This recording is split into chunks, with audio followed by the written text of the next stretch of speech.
Cincinnati, welcome to you. Homecoming, Sarah. Yes, it is a homecoming. Thank you. That's very sweet of you.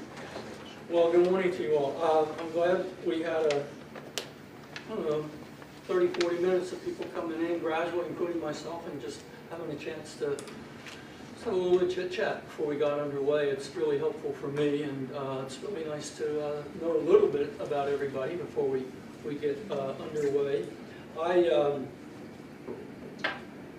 As Carol was saying, what I teach mainly, I teach the U.S. survey all the time, particularly the second half of America since the Civil War, mainly. But as far as intermediate and advanced level courses, it's 20th century politics and foreign policy with the accent on foreign policy. Although I tell my students this all the time when we study foreign policy issues, say even in the survey course, don't forget the domestic side of the making of foreign policy and the reciprocal relationship between politics and foreign policy. Politicians are politicians at any time in history. And people have economic concerns and strategic concerns and all those sorts of things, and people are striving for their own particular advantage.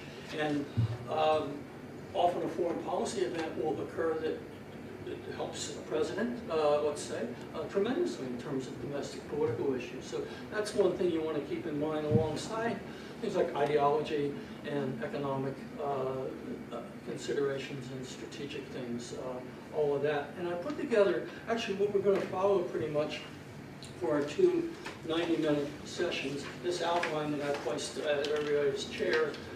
Pretty basic, but it's nice to have. I think it'll try to keep us on track. We won't really get to deal with all the material because you have actually 5 smaller sets of readings, a set of documents in every case, starting with America's rise to world power, Spanish-American War, the Philippines, Open Door Notes, and then TR in the Caribbean. So you have primary sources there, and then those are followed, I'm sure you know this, but it's worth reiterating. 2, sometimes 3, secondary sources, chapters from books or well-regarded articles that were selected by the editor of the series because they debate one another. You saw that right off, I'm sure, when you read Walter Lefebvre and Offner, for instance, on why we went to war with Spain, the same sort of thing with TR and imperialism in the Caribbean. And so I do want to have some work in a kind of Socratic method here. I'm not going to lecture, I promise, an hour and a half and then an hour and a half. We don't really want to do that. But and I want to have a casual dimension to this as well. I brought these maps because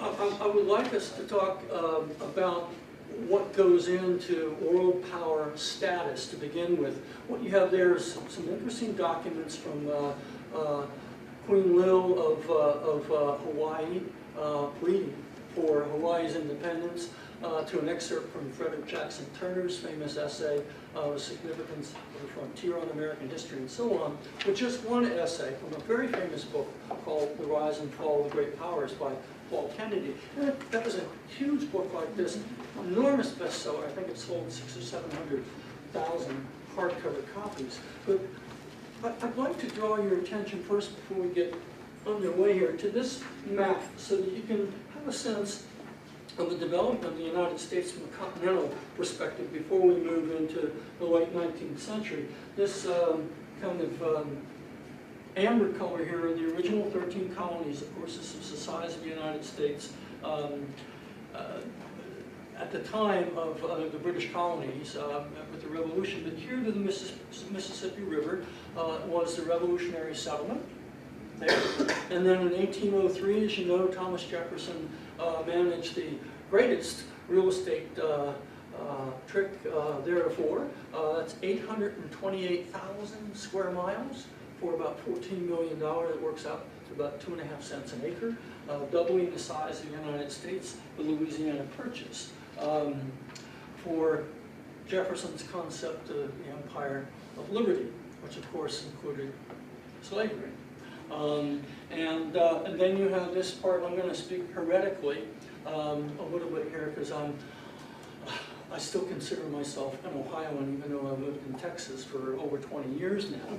But to see how the United States developed, there's an interesting point of debate in the broad sweep of American diplomatic history. When we get to the point of formal, more or less formal, and informal imperialism, circa the turn of the century, is that a departure in the American historical experience? Is it or isn't it?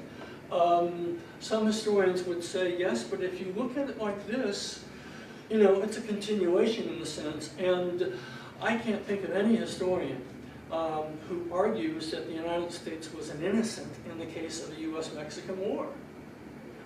No real reason for that war, except that we wanted that territory. When I teach a two-semester sequence in the history of the United States foreign policy, we read a brief book at one point on American Indian history, about the eastern tribes in particular. And Indians are mentioned as sort of quasi-sovereign, they have that kind of entity about them in the Constitution, so they're regarded as nations, so to speak. And they do fit into the history of American diplomacy for a lot of reasons, negotiating treaties, Indian removal and all of that. If you look at the ideology, the justification behind Indian removal, to move, you know, a Trail of Tears, for instance, and, you know, stuff about that. It's not all that dissimilar if you look at the press in the 1830s and 1840s about manifest destiny. That these folks down here are not really using this land as well as we could. And, you don't mention this when you're in San Antonio, but a fair number of the people of the Alamo were slaveholders.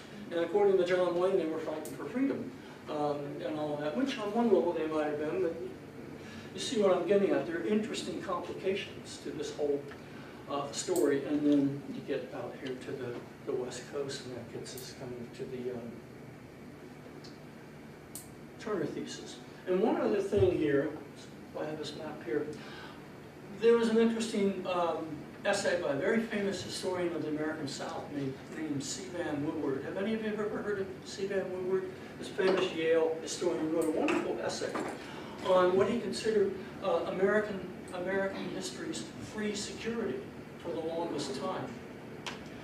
That is to say, Pacific Ocean, Atlantic Ocean, once you get past the period of the War of 1812, for instance. From that time onward, until you get to Pearl Harbor, the United States really didn't have serious issues about its own physical security, although it worried a little bit around the turn of the century. The Germans, for a little bit, you got a sense of that. But think about that. To the north is Canada. To the south was a weaker, distracted country. And in the Atlantic and the Pacific. Think about the implications of that for American political institutions. And the venerable tradition that left the history of the country, you know, December 1941, the anti-militarist tradition in American history. We did not keep standing armies, because a lot of the founders, of course, you know, were historians in their own right, and they studied Rome. And they knew how to destroy and how to build a republic or a democracy, whatever you're talking about, and standing armies were inimical to free institutions, that sort of thing. But, you know, if you contrast it with the experience of, say, various European countries, when you're bordered or surrounded by other countries with armies and so on, you know, around 1898, the United States Army was, right before the war with Spain, 28,000.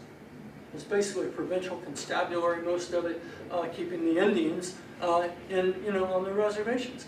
We ranked 13th as a military power, right after Bulgaria. Isn't that ridiculous, if you think about it? Which gets us to the subject that Paul Kennedy is talking about, great power status. And I wonder, let's talk about that just a little bit. What constitutes great power status among nations? Particularly when you know about the United States in the period we're dealing with today, which was not really much of a, strictly speaking, a military power. Yes? To stick with our themes from the last 2 days, like fear, I think, like we were talking about freedom from fear, so like when other countries fear the United States, I think that would constitute becoming a world power. Why would they fear the United States? I don't think they did in the period you're talking about, but maybe not until the Spanish-American War. When do you think the U.S. became a world power? I would say the Spanish-American War. Okay, some other thoughts on this? Yes, Elizabeth? No. I'm Who sorry. controls the natural resources? Natural resources, who controls the natural resources? You mean as a country or as entities within the country? I mean, corporations control the natural resources, but nonetheless, you're talking about the economic capacity of the United States. Did I get your name wrong, did you say? Kevin. Kevin, okay, Yeah. sorry. Okay. Harvey, what were you going to say? A couple of things that come to mind are navies. I think that's one thing that would determine your status in the world around that time. And then also colonialism, colonial powers, sure is a way to write in your flag. Did somebody get a chance to look at the Kennedy? If you look at, I think it's the third page of that essay, if you look at the, let's see, is there actually, well, if you look at, I'll tell you one thing, here's a really, really interesting index to go by. Between the Civil War, 1865, and the turn of the century, the United States had about 35,000 miles of rails at the time of the Civil War, most of it in the north. By the turn of the century, it had 247,000 miles, which could get you to the moon, of railroads. 250,000 miles of railroad. And do you remember what Russia's railroad was? 46,000. 46,000. And let's see. It was 11 time zones. And you didn't have two tracks. The Trans-Siberian was one way. We would have to go all the way out to the coast and then back. Just if you look at something like that, and you can see all kinds of agriculture, steel. And then, so I think it also is like what kind of power, like economic power or military power, because they were 13th in terms of military power, but I don't believe they were 13th in terms of economic power. Yes, in pretty short order, it's going to rise to third after Great Britain and Germany, of course. But some other observations about what constitutes great power status? It's a relative thing also, but here we're talking about, I think really, it would be an interesting thing, I think, for your students just to see that chart that has national income, population, and per capita. Just that alone tells you an awful lot.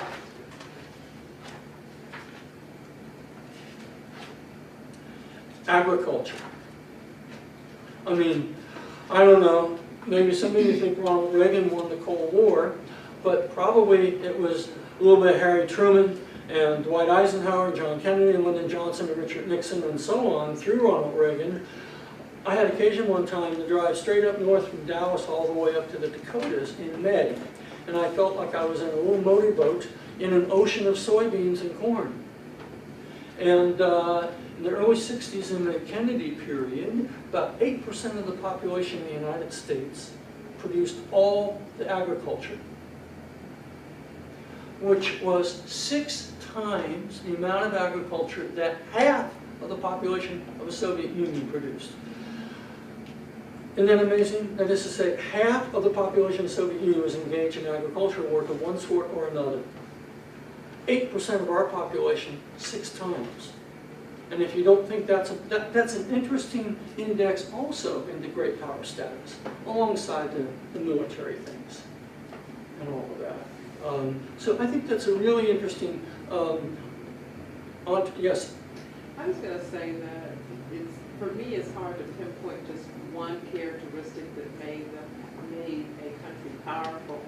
And I'm thinking back to the article about the Anglo-American race, how he says that... Are you referring to a document? Yes, it's in Okay. the book here, Yes. Messiah Strong and Superiority.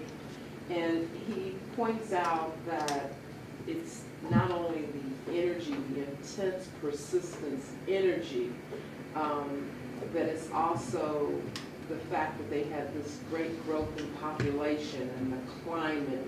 It's like all these things together. You talk about the U.S. Yes, Yeah. yeah. Creates this powerful entity that's able, Sure. and I keep thinking of the word, they just have the ability. It's the whole package. This is a little silly, but, I think about men when they think of women and the woman that they want to marry. It's not one thing about her, it's the whole package. She's got Sure, intelligence, absolutely. she's got this, she's got, see the argument, they know what I'm talking about. I never do this, and my husband told me this. But it's the whole package that comes to you, So for the U.S., I'm thinking of, it's set the Spanish-American War brought in the military piece. There's some development there that shows we have some might. Sure. We know we Potential, have, right, exactly. of We great have- power status. Exactly, we have this population of people and great leaders. We have diplomacy power. We have money to back it. I mean, it's the whole package at this time that makes us powerful, in my Was it? opinion, anyway. And to add, you talked about the railroads, you talked about the agriculture, so they needed these inventions, these inventors, and these inventions. Sure.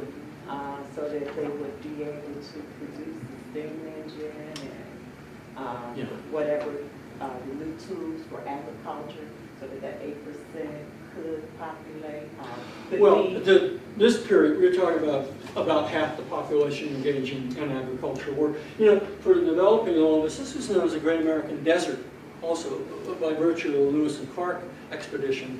And then in the 1870s and 1880s, they developed 2 or 3 things, like the deep well windmill to create, the cereal basket, and also barbed wire, because there weren't trees there. You had to, on one particular day when they organized the Dakotas into territory, they sold 250,000 small saplings. And people just planted all over the place. You need it for windbreak and soil, prevent soil erosion and so on. But the barbed wire actually was, depends on what agricultural history you're reading, we'll say that barbed wire was to the development of the West, what the cotton was to, cotton gin was to the southern agricultural industry. That sounds like an exaggeration actually, but it's a considerable factor in all of this. So there's Kennedy's book, Paul Kennedy's book, is awfully interesting. It goes back to Roman times, actually. Great power, what constituted great power status then. And so the technological aspects of military power per se changes from epoch to epoch. Why do you think we were sort of Johnny-come-latelys to this? Because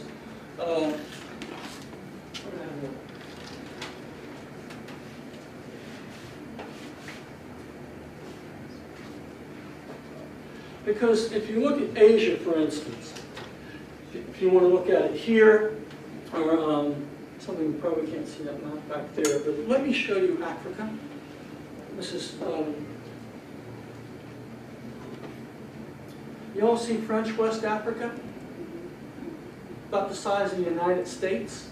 That's a French colony. Look at the Belgian Congo.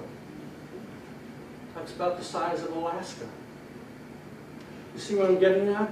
The United States is not involved in that, not in Africa in any case.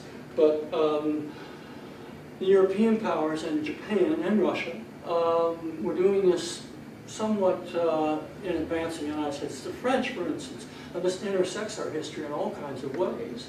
But the French are mucking about in Southeast Asia the late 1860s and into the 1870s. And let me move this aside for a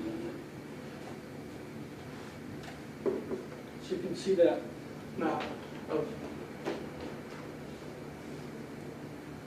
French Indochina. They had this in full control by the 1890s. It was for the resources. It was the greatest source of natural rubber in the world. It was the rice basket of Asia. You associate, you'd think it would be Japan or China, but it wasn't. Tin and tungsten, all sorts of strategic raw materials. Whereas the British are Hong Kong, mainly for trade purposes. And you know, gradually they're carving up these spheres of influence. And we're thinking about China as early as the 1840s, but we're not doing too much about that. But it's an interesting question. You consider the effects of industrialization. If you just consider that coverage in the Kennedy essay, the Civil War was to the American economy at that time what World War II was for our economy and everything else. That combined with the infrastructure that the New Deal made, the kind of launching pad for the American Dream, actually, which didn't exist a whole lot prior to World War II in terms of what working class people might be able to achieve, that their kids could go to college. That's the first in the post-World War II period. But that period between the end of the Civil War and the turn of the century, it's a tremendous period of rapid industrial development that made the United States this incredibly powerful economic entity. And then other factors. How many of you know the Turner thesis? Can you tell us a little bit about that, Sarah, the Turner thesis?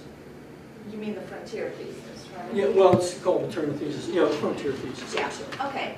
Did you all know that's what I meant when I said the Turner thesis? It stands for Frederick Jackson Turner. Do you know that, Kathy? Yeah. No? Okay. All right. Go ahead. Basically, that the United States was different from every other country in the world because we had that frontier that we could expand to. And that led to the rugged individualism that made America great, and there was always somewhere to go, and you were always able to move. And that ended once you got to the Pacific Ocean, and so that's why that it had to be rechanneled almost, and so that was a lot of the rationale. In some cases, Do you remember what year that was? Incidentally? I want to say 1898, but I'm not entirely sure. It's 93. 93. It's interesting because he was a very famous historian. He was a friend of Theodore Roosevelt's and Woodrow Wilson. Most well-educated people, certainly in the Eastern establishment between Washington and New York, knew of Turner's famous thesis. He gave it as a paper at the annual convention of the American Historical Association, which met in Chicago that year. You all know what was going on in Chicago in 1893? World's Fair. The biggest World's Fair ever to that time, yeah. That was America's arrival in that sense also. And he based that, you recall, Sarah, on the 1890 census, which declared the American frontier closed, which was defined as, you had what they referred to as white settlement everywhere now, not urban centers, but no frontier or territory per se. It was all organized in the states and so on. And if, as Sarah was saying, if Turner was right about the implications of throughout all of American history, that its history is unique if you compare it with Germany or England or Spain or whatever you want to suggest, because of the existence of a frontier, that's partly why I brought this.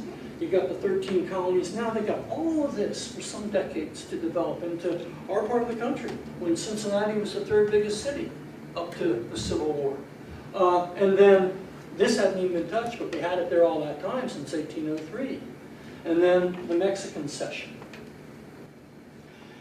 And what else happened in 1893? Walter Lefebvre really hammers hard in that essay on the Spanish-American War. You remember? Yeah. The worst depression in American history to that time until you get to the one in the 1930s.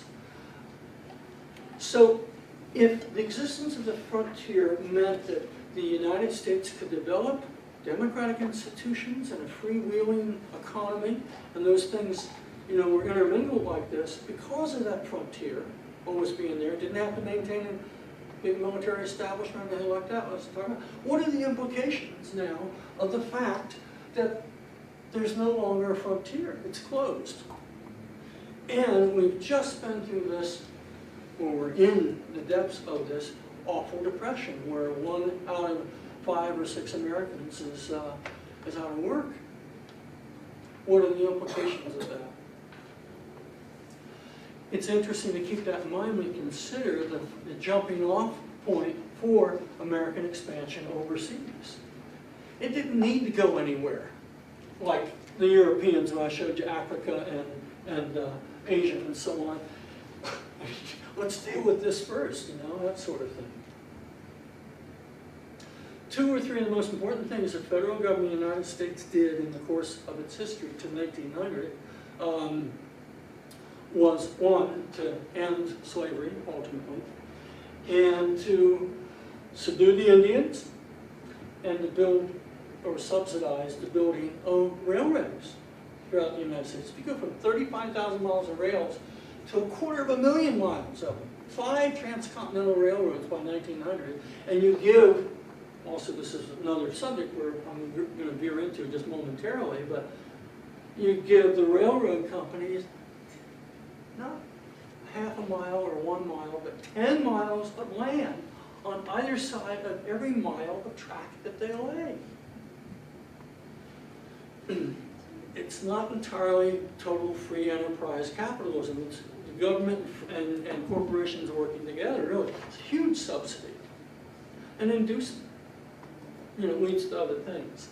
Think of the implication of railroads in terms of stimulating the steel industry and just the expansion in general, moving people out there and moving agriculture back and forth, all those things. All those things sort of come in together when suddenly now you have this circumstance of Cuba and the Caribbean and those factors in all of this. What would be the basic, how many of you have taught the Spanish-American War already at one time or another? Come around here. Kevin, you want to tell us how do you start that out? What kind of, just the basic bare bones of it? I'd probably start teaching about yellow journalism and how the hype surrounding that helped lead to the war. And the reasons why, fighting over, very basic, but fighting over Cuba and, basically to the victor goes the spoils, like that. Why do we care about what's going on in Cuba? Increased markets, proximity, business interests. How much market's going to be there? What are we going to? Does it loom large like China does in the imagination? No. Excuse me? Naval bases, not points, too big too. Wasn't it more like, because the way I started is we started as part of, the independence movements and the fact that the Cubans and the Filipinos wanted independence.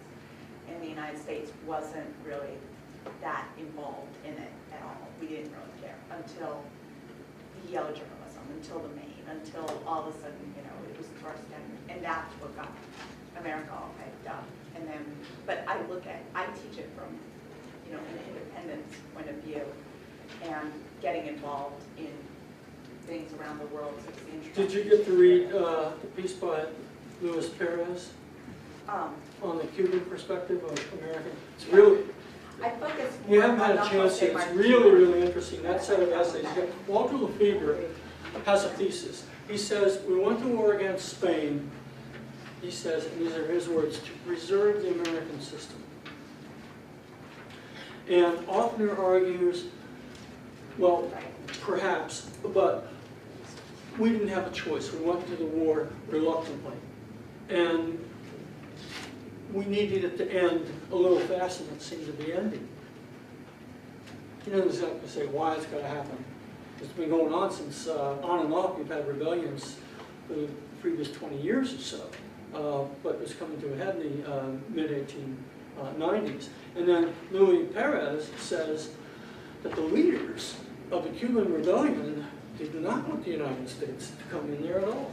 Why Jennifer, if you were leading the Cuban rebellion against the Spanish, why would you maybe not want the United States to come in and help out, quote unquote? Well, he saw it as just one foreign power coming in and take over against another one. It was not that the United States was coming in to help the Cubans become independent, but so that they could control Cuba. It wasn't a push for them to have their own national sovereignty, but to have some control over that. Yeah, it's pretty provocative. Could you teach that to sophomores? I could teach it in the perspective of what's going on in Afghanistan right now, because that's the way bin Laden felt when we went in to help them against the Russians. It was a matter of thank you for coming in and help us now get out. Mm-hmm. And the moment we went back in, it was a no, we can take care of ourselves. Now it's just you coming in to replace the Russians, and that's why we're in the situation we're in right now, because that's how they felt. Where would you place something like, in perspective, Kevin, since you brought it up, yellow journalism? What do you, like, as far as the rank of why we went, or? Yeah. I don't know. I mean, it's hard to relate something to now, because we were talking yesterday how the media is so fractured now. Like, you can get your news wherever you want, but back then, everybody was reading the same stories. Or No TV, no radio.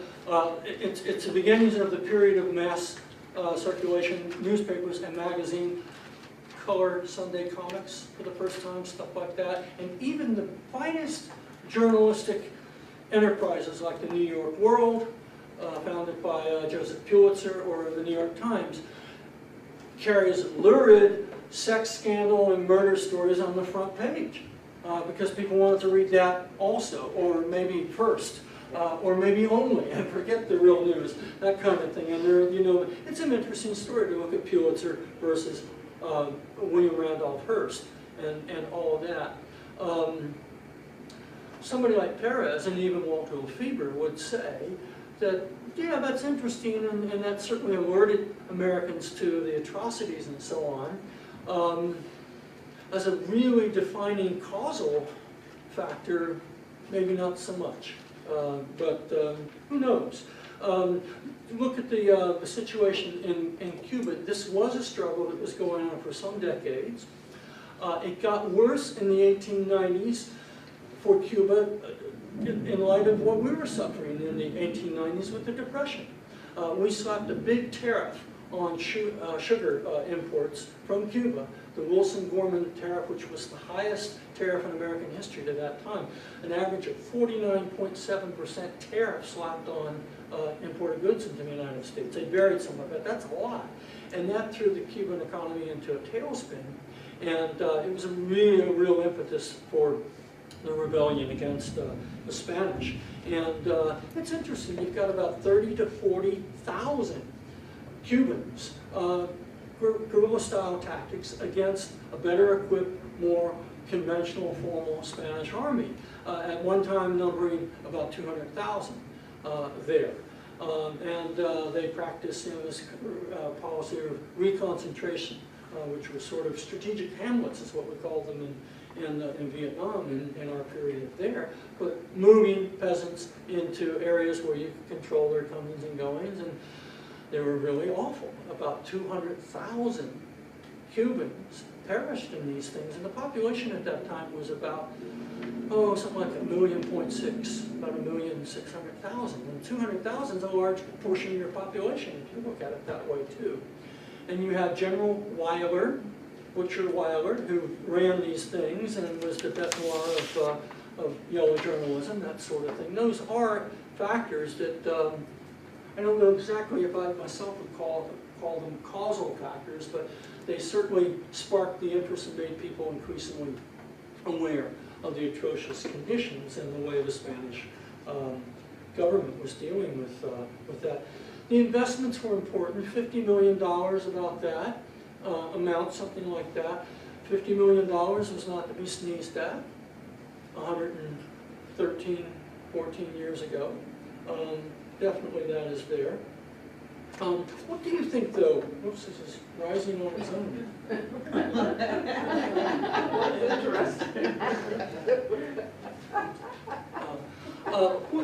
What do you think really was the tripwire here?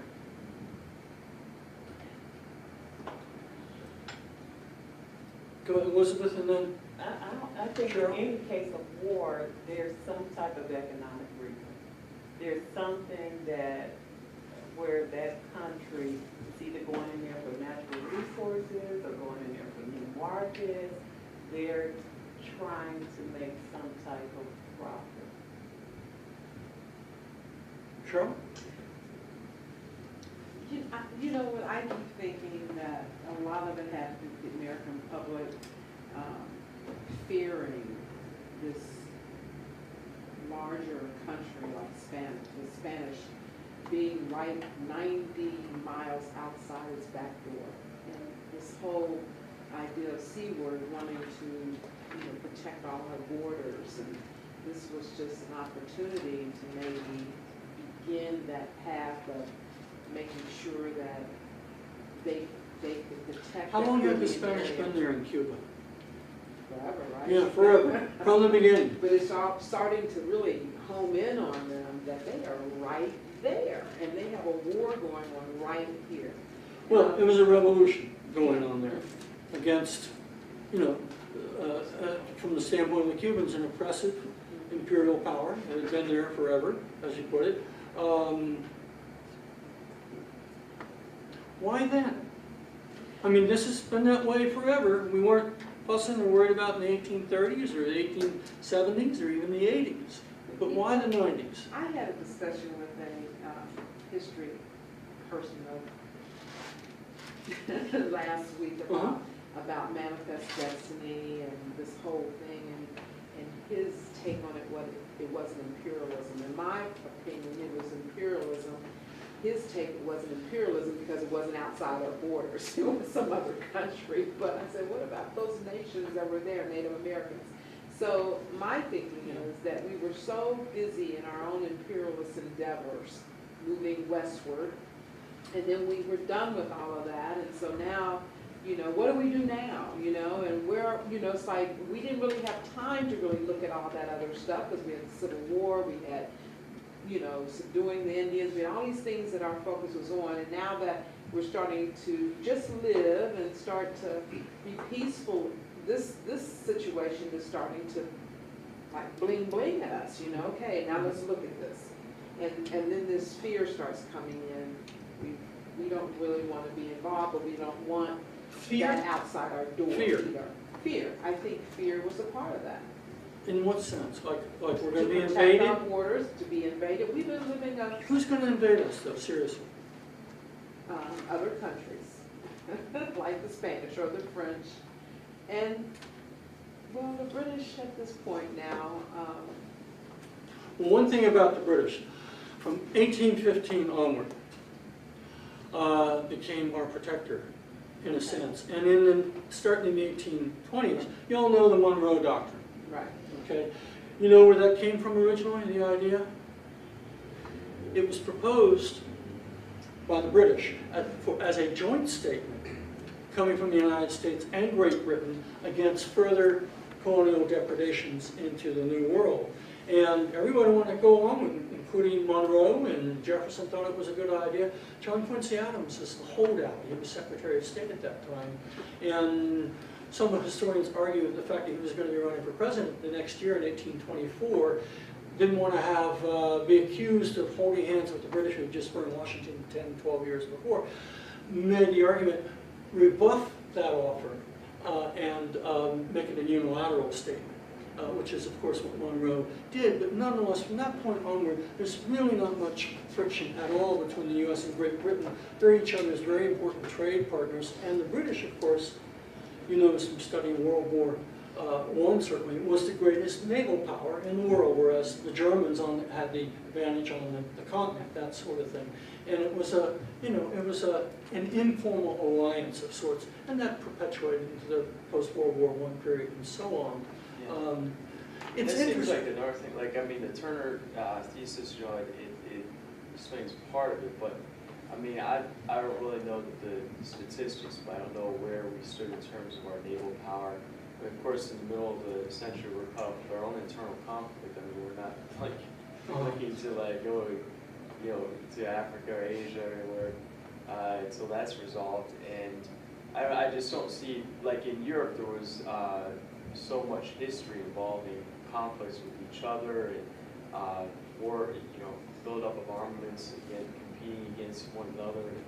I'm not sure if we had really the means to even, you said we only had a standing army of like 25,000 people at the turn of the century. I mean, that's not really large enough to. Well, it increased about 200,000 in 1898 for the war. But we always have this tradition of raising an army with citizen soldiers and then disbanding them after the need has passed. But go ahead. And we had the industry to build ships real fast.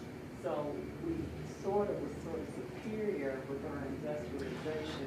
Let's talk about that. Can you talk about, we haven't really talked about navalism. That was a term and it's what just left me momentarily, and I have that on that outline. Let's talk about Admiral Mahan and the Navy. Do you want to take that, Elizabeth? Who was Mahan? I got it still. We're in this together. Help out. Somebody.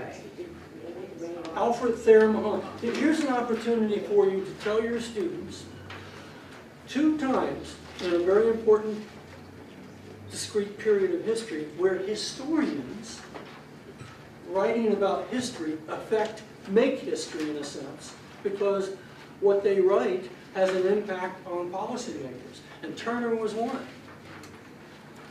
The Turner thesis made sense to Theodore Roosevelt. And why do I bring this up in the case of Mahan, Alfred Thayer Mahan? What did he write? Very important book, 1890. All this stuff is about the same time. The Influence of Sea Power Upon History, 1660 to 1783. In my notes, I think I could read it. Yeah. I put the Navy built up to protect commerce. Yeah. What's he say in that book? What is his thesis?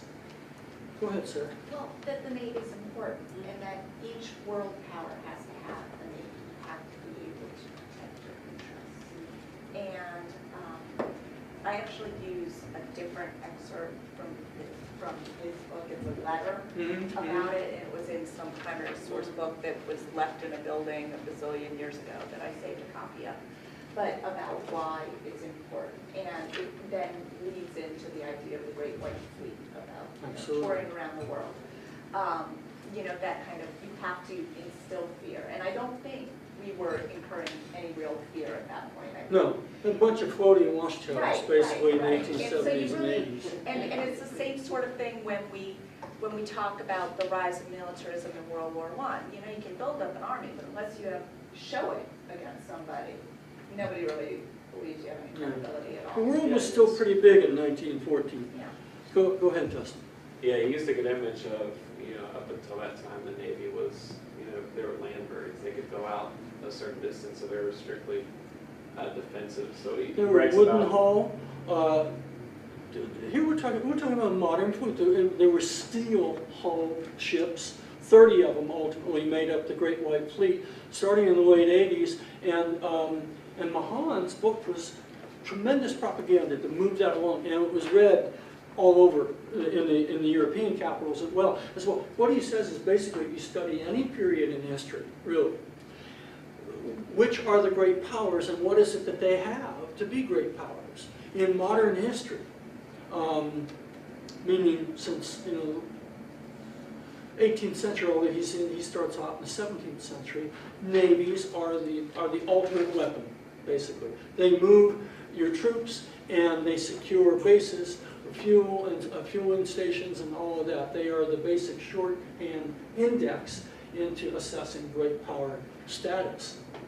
But think about, if you think about Elizabethan England and the Spanish Armada versus the British. I mean, they were the 2 great struggling, contending superpowers. You move forward to the 18th century, to the time of the American Revolution, or if you look at that whole century, we are an off-Broadway production of a great global struggle between the 2 superpowers of that era, which were Great Britain and France. The French and Indian War was the decisive war between those 2 great colonial powers that actually started here and decided the fate of all of North America. And it brought about India to the British, and so it was truly a global struggle. For all those things, and to have a navy was really quite something. The British moved the largest army they ever moved overseas to the colonies. About 35,000. Doesn't sound like all that many, but think about it, you know, in the 1770s and 1780s, to get those ships and have the troops provision and all that, and to get them across 3,000 miles of open sea to invade it, you know, the colonists in some places were ready for them. In any case, that aspect of military naval technology combined with those economic factors we're talking about, that, you know, the 90s, why did they do it then? Because they could, and they probably couldn't have done so in the 70s or the 80s because they didn't have the tools of empire in that sense, nor quite the motivation because they still had all of that. And the Cuban situation came more to a head in the 90s. So you have all those factors coming together. And we haven't really talked about it, but we don't really need to dwell on it, but we need to mention it. Things like the Maine blowing up suddenly in Havana Harbor in February. And then the Dulong letter, which the Hearst people got a hold of and published, the worst insult in U.S. history, calling McKinley a hack politician, that sort of thing. Those fired on top of, you know, some long months of yellow journalism. But go ahead. And you know, and read in our history books, what we teach the kids are those things you just did: the long ladder, the concentration camps, yellow journalism, and the sinking of the Maine. And now this is so much deeper, but when they test, they don't get into this, and we pretty much teach it to the test. I know. They don't get into these deeper causes or these real causes of war. We just what's on the surface. I know. I think about this a lot when I'm doing the survey. I teach, you know, PhD seminars and the survey, which are freshmen and sophomores mainly.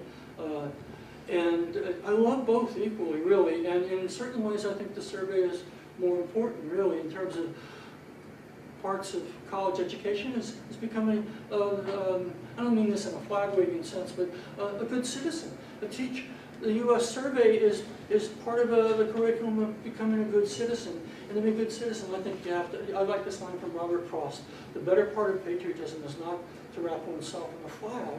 The better part of patriotism is to sustain a lover's quarrel with one's country.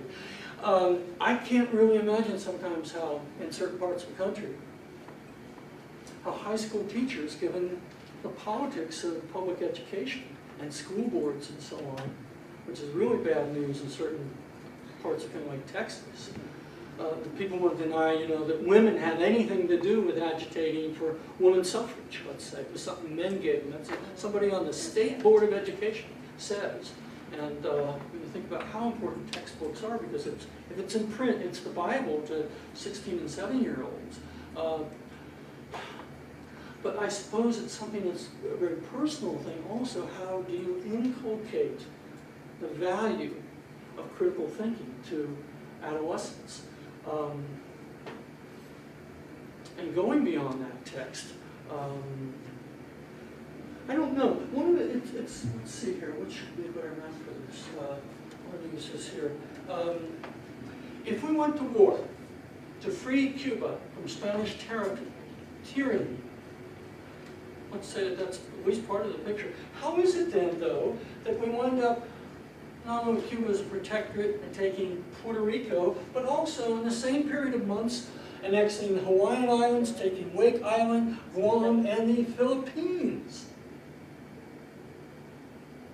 which are part of the treaty, and really the most important aspect of the Spanish-American War.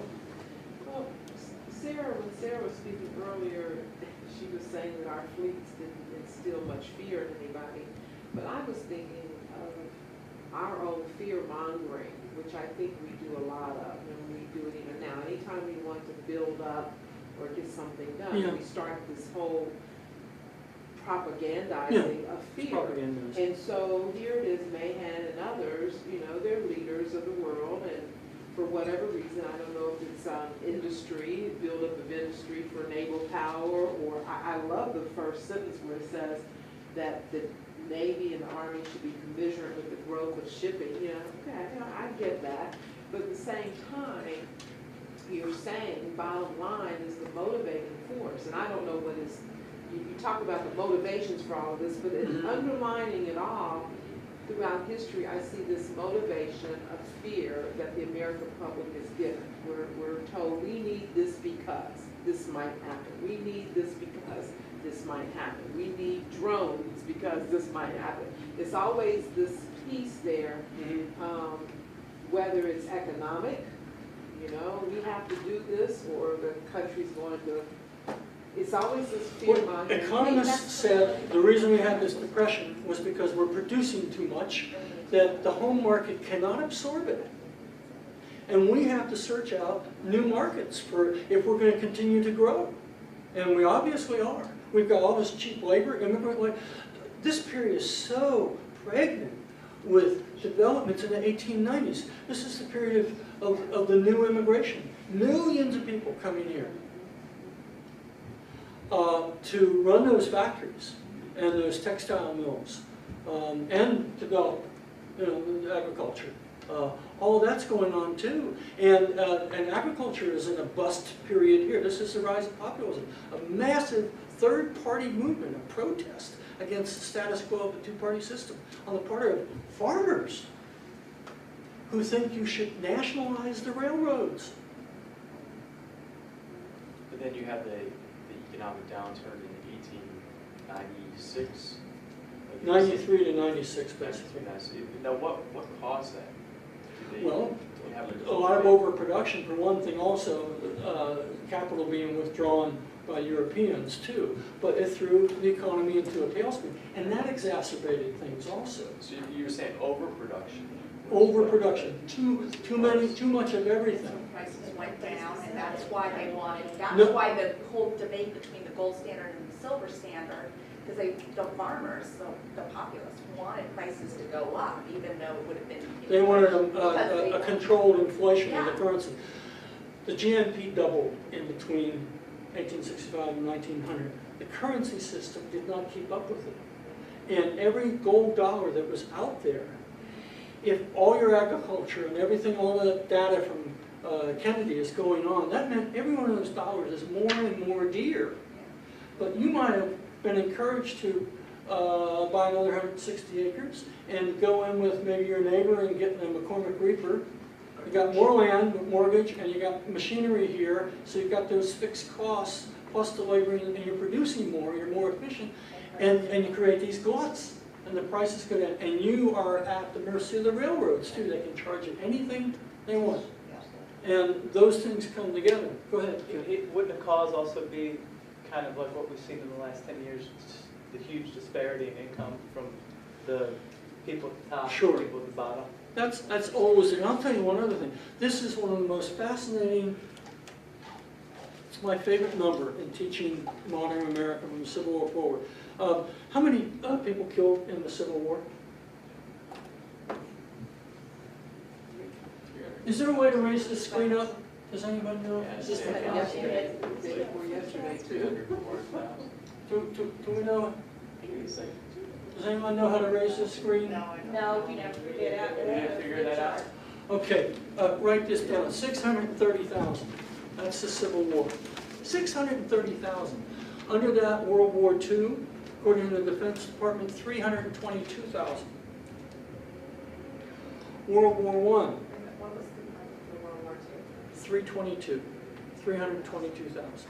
It's actually a little more than that, but that's what the Defense Department said. World War I is 116,000. Vietnam's 58,000. Korean War is about 50,000.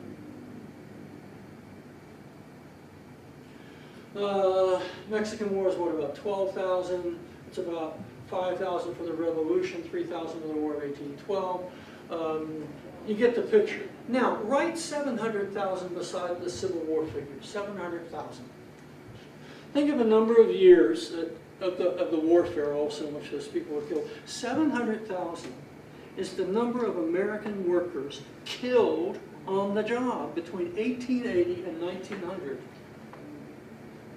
700,000 workers killed going to work between 1880 and 1900. it's all, if you set aside the Civil War, it's all of America's wars, and then a little bit more.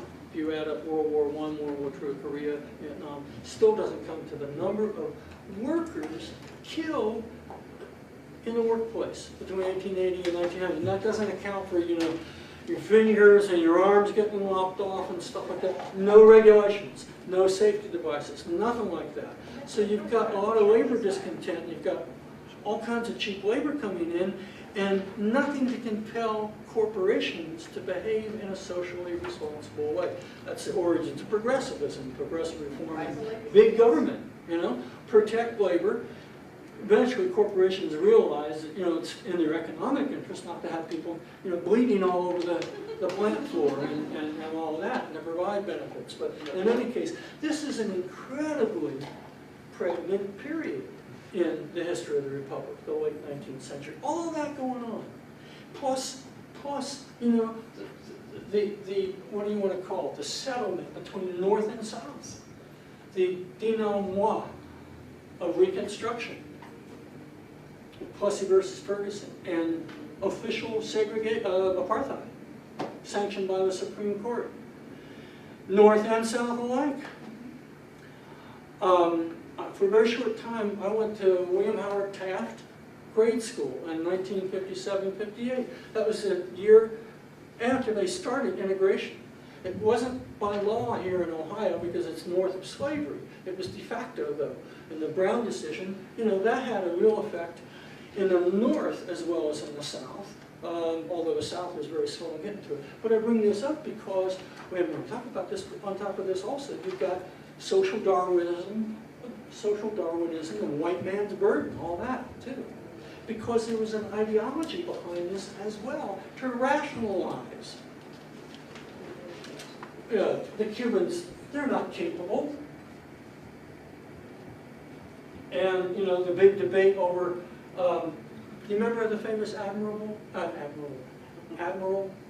Dewey? First day of May, war was declared late April. I'm going to come back around to the race issue momentarily, but we had a flotilla here in Hong Kong, and you know this. Oops, sorry. Imagine this hanging up with contacts.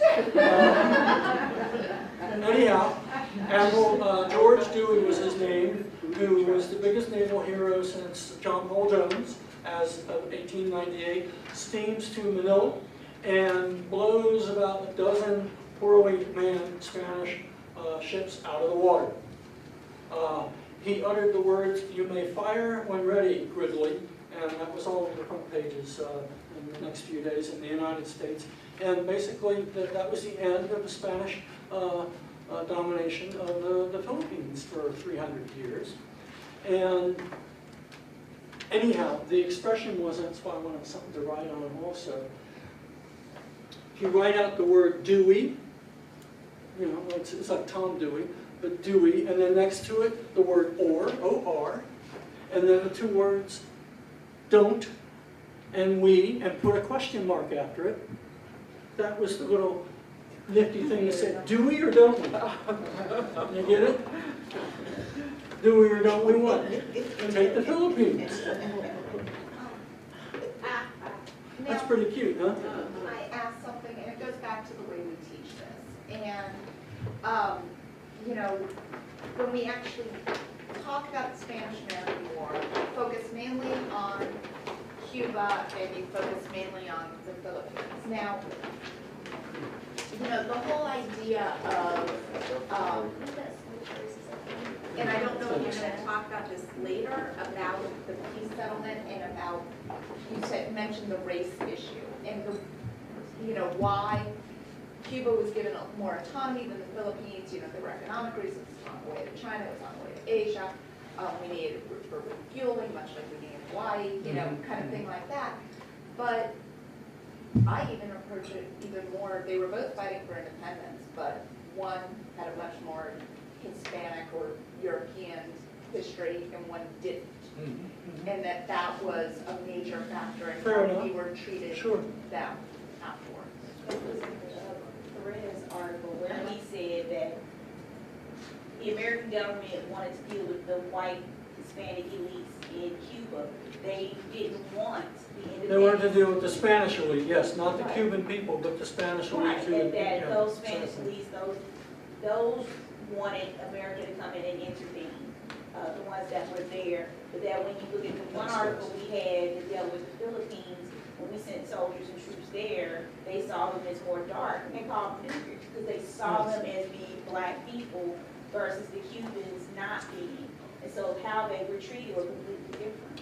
Well, I bring it up also because this is, you know, we like to see ourselves as different from any other country, and probably every country likes to see it, the British, certainly the Germans.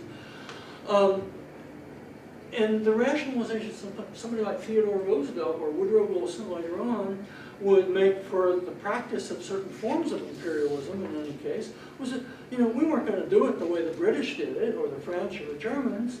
We're going to, you know, we're going to uplift these people and, you know, bring them up to the level of Kansas City.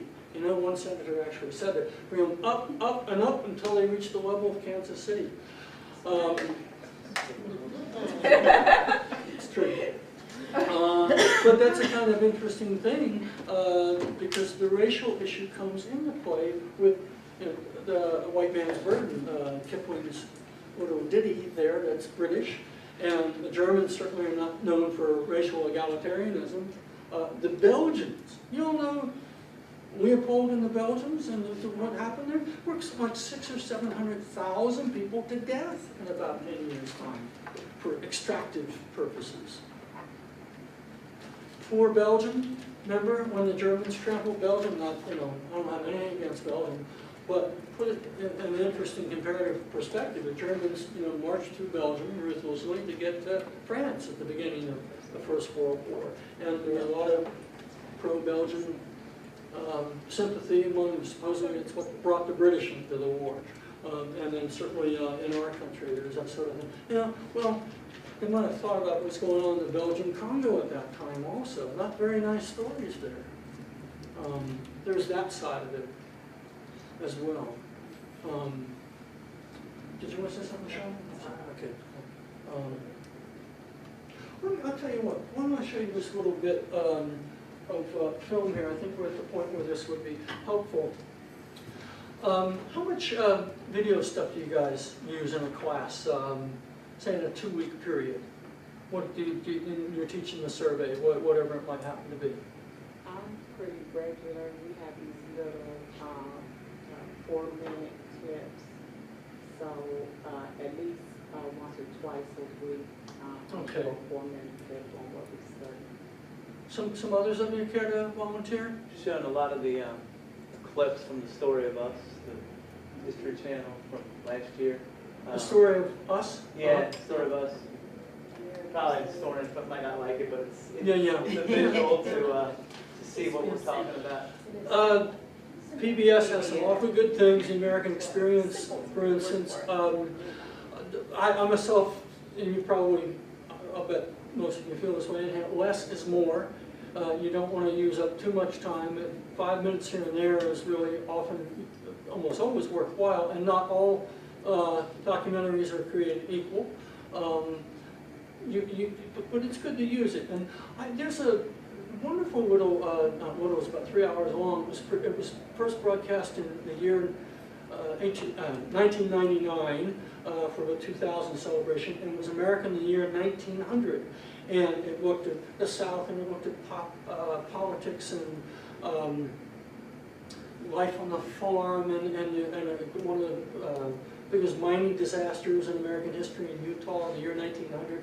Also, this is interesting if you're in Texas. Still, the worst natural disaster in U.S. history was Galveston in the year 1900. It was like a tsunami, killed 6,000 to 7,000 people in one night, ground them up. Because the island's at sea level, and they didn't have a seawall there, and this big surge comes in. San Francisco earthquake, 6 years later, there's only about 600 or 700 people killed then, and nothing really compares to it. But there's also a little bit of foreign policy here and there, and I chose this. This is only about 9 minutes long. I'm going to show you. But the main talking head is Walter Lefebvre. And you have two of his essays, one on the Spanish-American War, and then the other, one of the two on Theodore Roosevelt. And it's, I wonder if I can hit the lights somehow. You might not need to hit the lights. How about that? Next year. Ah. I have this all queued up. And I think you'll see why I wanted to show this right about now. As a little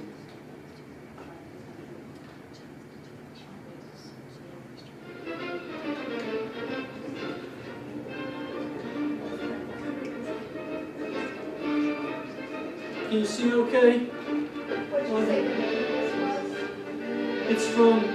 It's a compilation of different things going on in the year As the 1900. new century began, Americans were reaching beyond their own borders.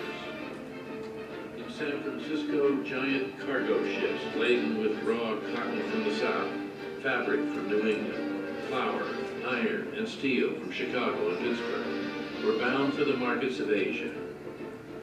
For the first time, the United States was striding upon the world stage, proud and confident, competing with England, France, Germany, Japan. New York Senator Chauncey Depew boasted to his colleagues, "There is not a man here who does not feel 400% bigger in 1900. Bigger intellectually, bigger hopefully, bigger patriotically, now that he is a citizen of a country that has become a world power." The United States had become a world power almost overnight, but there was a price to pay. The ideals of the American Republic were being tested by the temptations of newfound empire.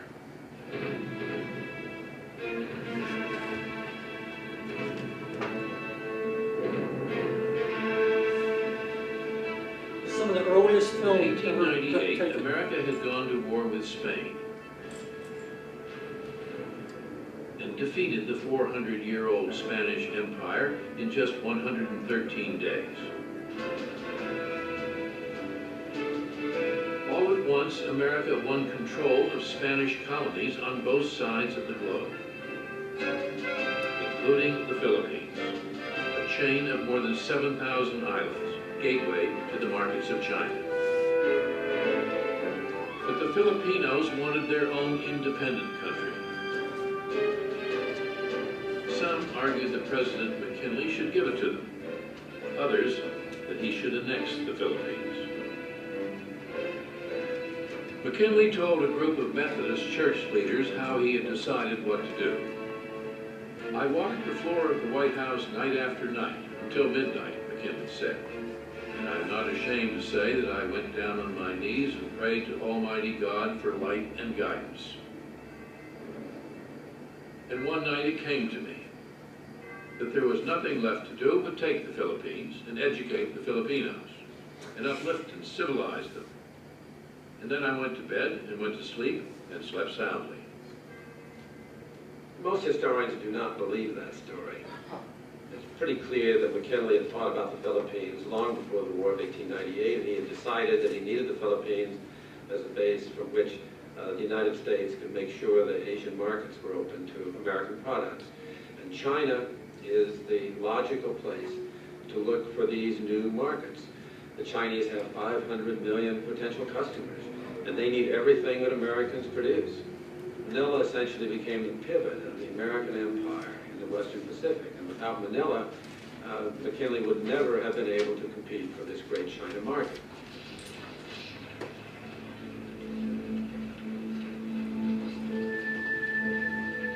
The president had hoped the Filipinos would willingly become part of the new American empire. But the Filipinos were ready to die for the right to govern themselves. For years they had fought the Spanish. Now they were prepared to fight the Americans, if they had to. In January 1899, they established the Philippine Republic. By 1900, Americans were fighting a guerrilla war 7,000 miles from home. For the United States to maintain this empire, what the United States had to do was to use force and to project that force across thousands and thousands of miles, We had never done that.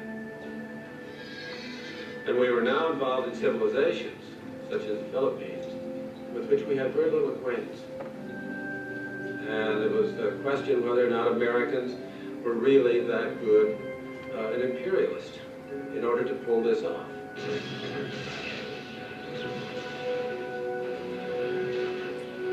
This was an extremely brutal war that the United States and the Filipinos fought. Americans looked down on the Filipinos as people who were uncivilized. The term gook originated in the Philippine insurrection. We looked at this as essentially a superior power fighting an inferior people who deserved their inferiority because they had not been able to organize their society, they had not been able to uplift themselves, as McKinley liked to say. The United States was willing to use very brutal force in order to bring the Filipinos around.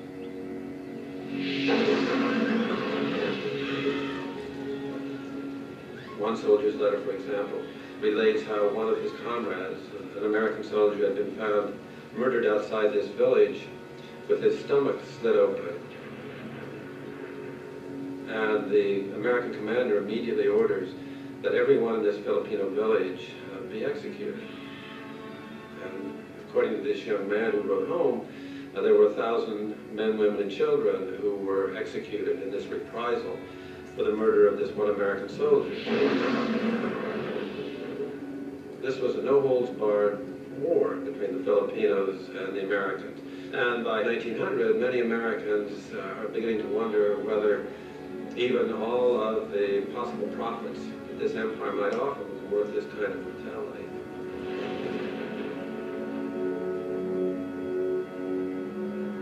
As more and more American boys lost their lives, anti-war sentiment was growing. Many saw the war against a people seeking independence as a monstrous perversion of American ideals. Multi-millionaire industrialist Andrew Carnegie, the leader of a small but important anti-imperialist movement, asked, "Is it possible that the American Republic is to be the suppressor of the Philippines' struggle for independence?" Carnegie offered to buy the Philippines for $20 million and set the island nation free.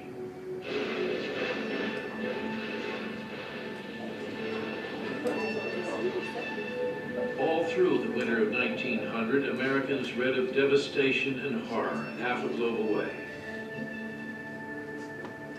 Time and again, they were assured that the war was all but over. But native spies reported that thousands of Philippine insurgents were plotting to rise up against American forces in Manila. That a stash of bombs and munitions were hidden in a house in the center of that city. That rebels were massing in the provinces. McKinley had been told by his generals that they could subdue their barefoot opponents with 20,000 men. Then the generals asked the president for 20,000 more. But 40,000 soldiers were not enough. By 1900, 60,000 American troops were on the ground in the Philippines. And the War Department was calling for another 2 divisions.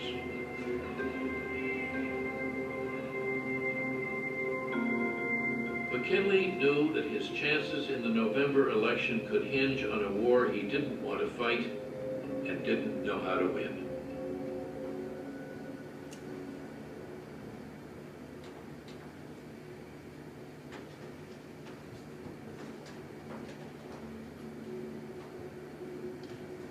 I have a question. It said in the film that the Philippine citizens had already been fighting against Spain. So what were the different tactics? I mean, or what would make us think that they wouldn't fight us as aggressively?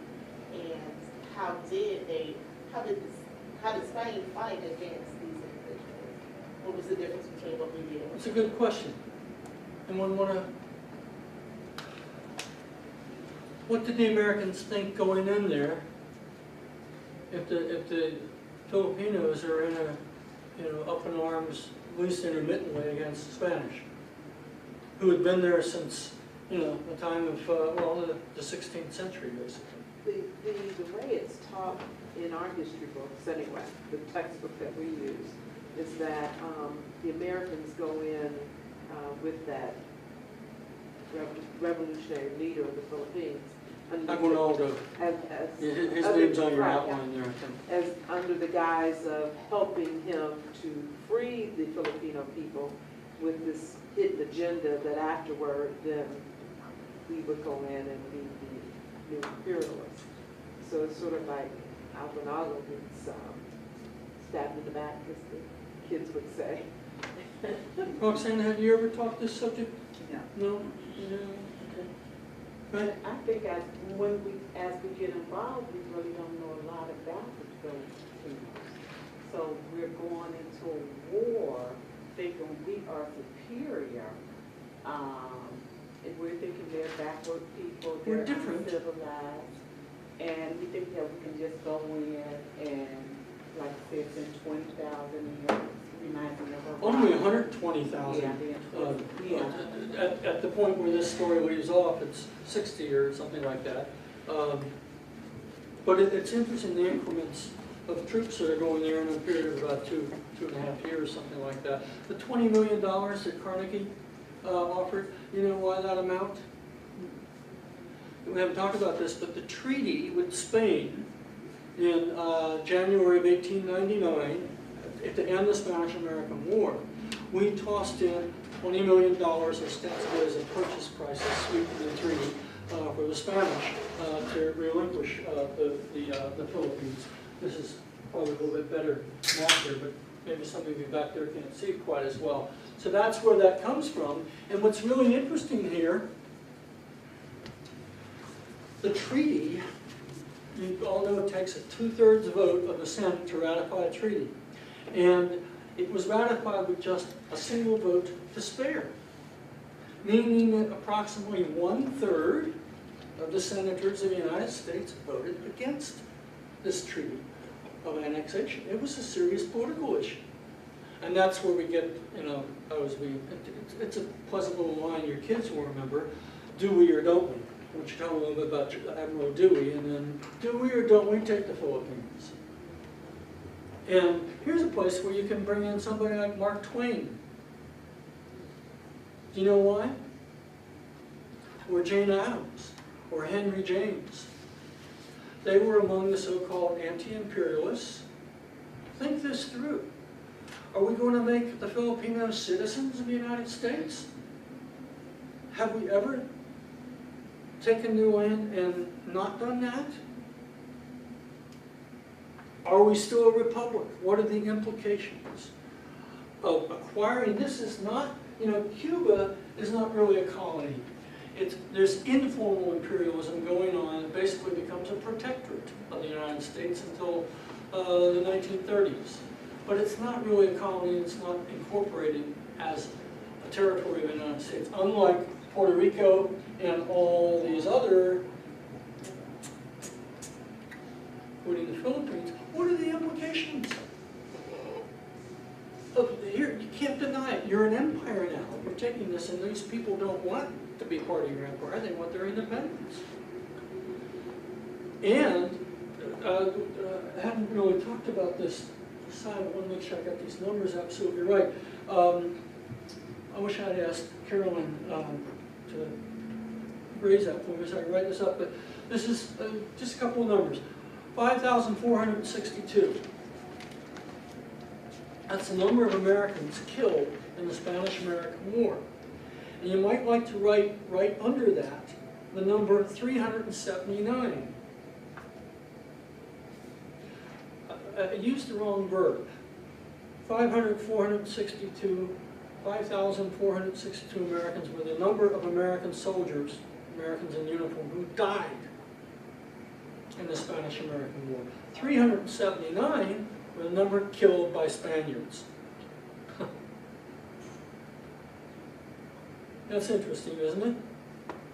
The rest, malaria, bad, tainted meat. This was not a particularly well-run war on our part. We talked about railroads before. I don't know if you knew this. at the time, I didn't until I started studying, well, I can't use that, that's 1819, but, imagine this were a bigger map of Florida, imagine where Tampa is. That was where American soldiers just embarked on the way through. Just one line of railroad down there, and it was one way. And so that was a bit of a mess getting everything provisioned to go to Cuba. And they outfitted these guys in heavy blue flannel uniforms into a semi-tropical climate, and not many horses, incidentally. It was hard getting the horses boarded. The TR had to arrange, with the Rough Riders and all that, had to arrange his own provisioning for his horses. So he, which he didn't really use all that much. And incidentally, the battle in which he distinguished himself, the Battle of San Juan Hill, it was not San Juan Hill. It was actually Kettle Hill, like a tea kettle, Kettle. A bit over, maybe a half a click over from it. But which would you rather be the hero of? Kettle Hill or San Juan Hill, And TR was nothing if not a fabulous self-publicist.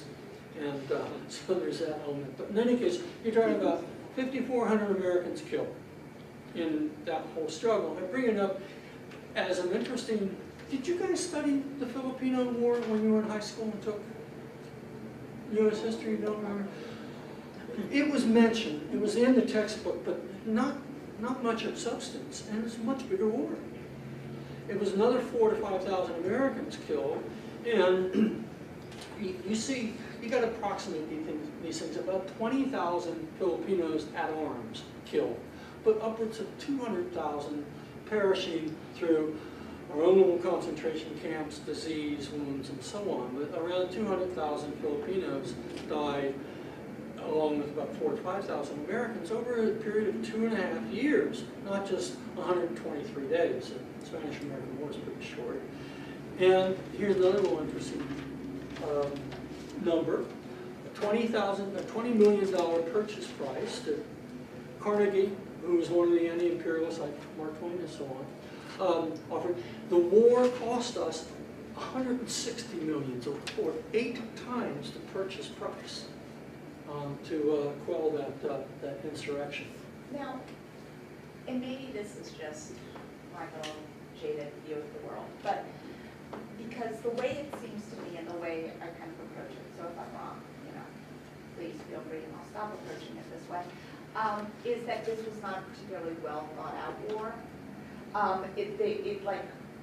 The idea of getting pushed into something, and you dealt with Cuba very quickly, and then you end up with, you go to the Philippines, and then you don't really think about what are we going to do with this when we win. And that is, almost imperialist by accident, except that they did intend. There was a group that did want this, but they hadn't really thought about You conducted diplomacy with the Spanish for a month or so to work out what's called the Peace of Paris. It was signed in January of 1899. And, all this, with the exception of Hawaii, came from the Spanish. Like Guam, for instance, a major American naval base now, in the Philippines and Puerto Rico.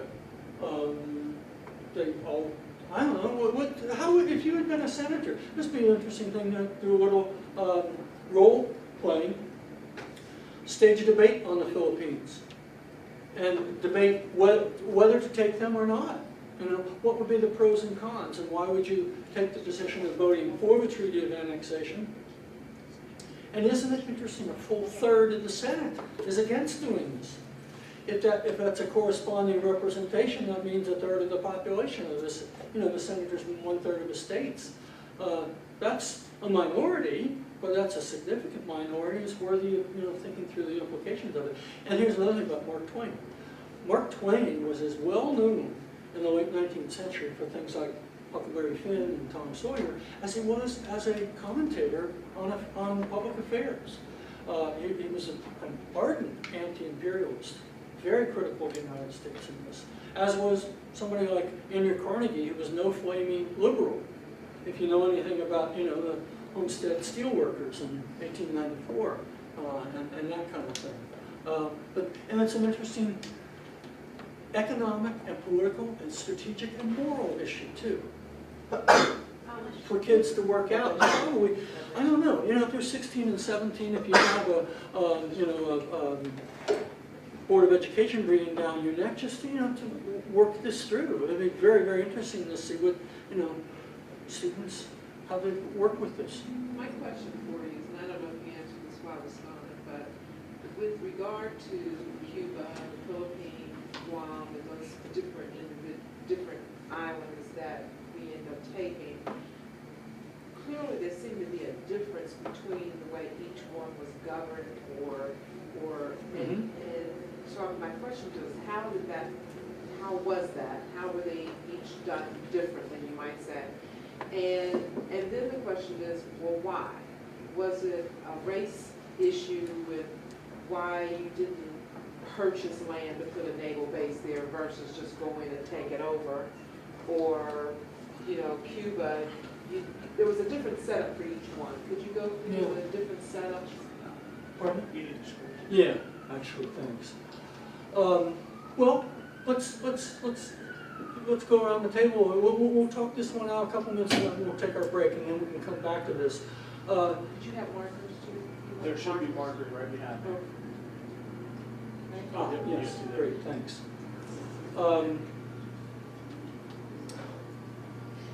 When we talk about Cuba for a few minutes, and then we'll come back after the break and work on the Philippines a little bit more, and that'll get us into China and the open door news. And because I want to go back and forth, because when Theodore Roosevelt becomes president, William McKinley was probably the first modern president in American history. He's not given quite the credit for being the sophisticated fellow he was. He really was a modernist. TR gets it because he's modern in the public relations sense, among other things. He's the author of big government, I would argue. He is the first president to practice, quote unquote, big government because he believes that corporations need to be regulated and the federal government has to do it. But in any case, he's got an interesting view for somebody who was such an ardent imperialist at the time of the Spanish-American War. He's the one who's going to preside over the aftermath of this. We can hear the Caribbean with the Panama Canal, as well as what's going on in Cuba. And then the remnants of the war in the Philippines, and then the open door news in China. And who's the big guy in Asia? What power would be the equivalent of the United States for the Western Hemisphere? What country would be that to East Asia? Japan, yeah. That's an interesting thing to think about. But let's talk about Cuba here momentarily. If you haven't done it, do read that essay by Luis Perez when you're going to teach this, if not sooner. It's really, really interesting. He addresses it partly, Cheryl. Did you get to read it? No, I didn't have a chance to read it. A couple of you have, I know. Can somebody recap? It's not a terribly long piece. But it's the third essay amongst the Spanish-American War pieces. Basically, he's the one who's making this argument that the leaders of the Cuban rebellion against the Spanish occupation do not want the United States to come in. They don't want their help. It's an interesting thing to look at Lefebvre's essay, who says we want the war to preserve the American system, which meant, brought in all these things we've been talking about for the last hour, the economic development, gaining the means, having an ideology to rationalize it.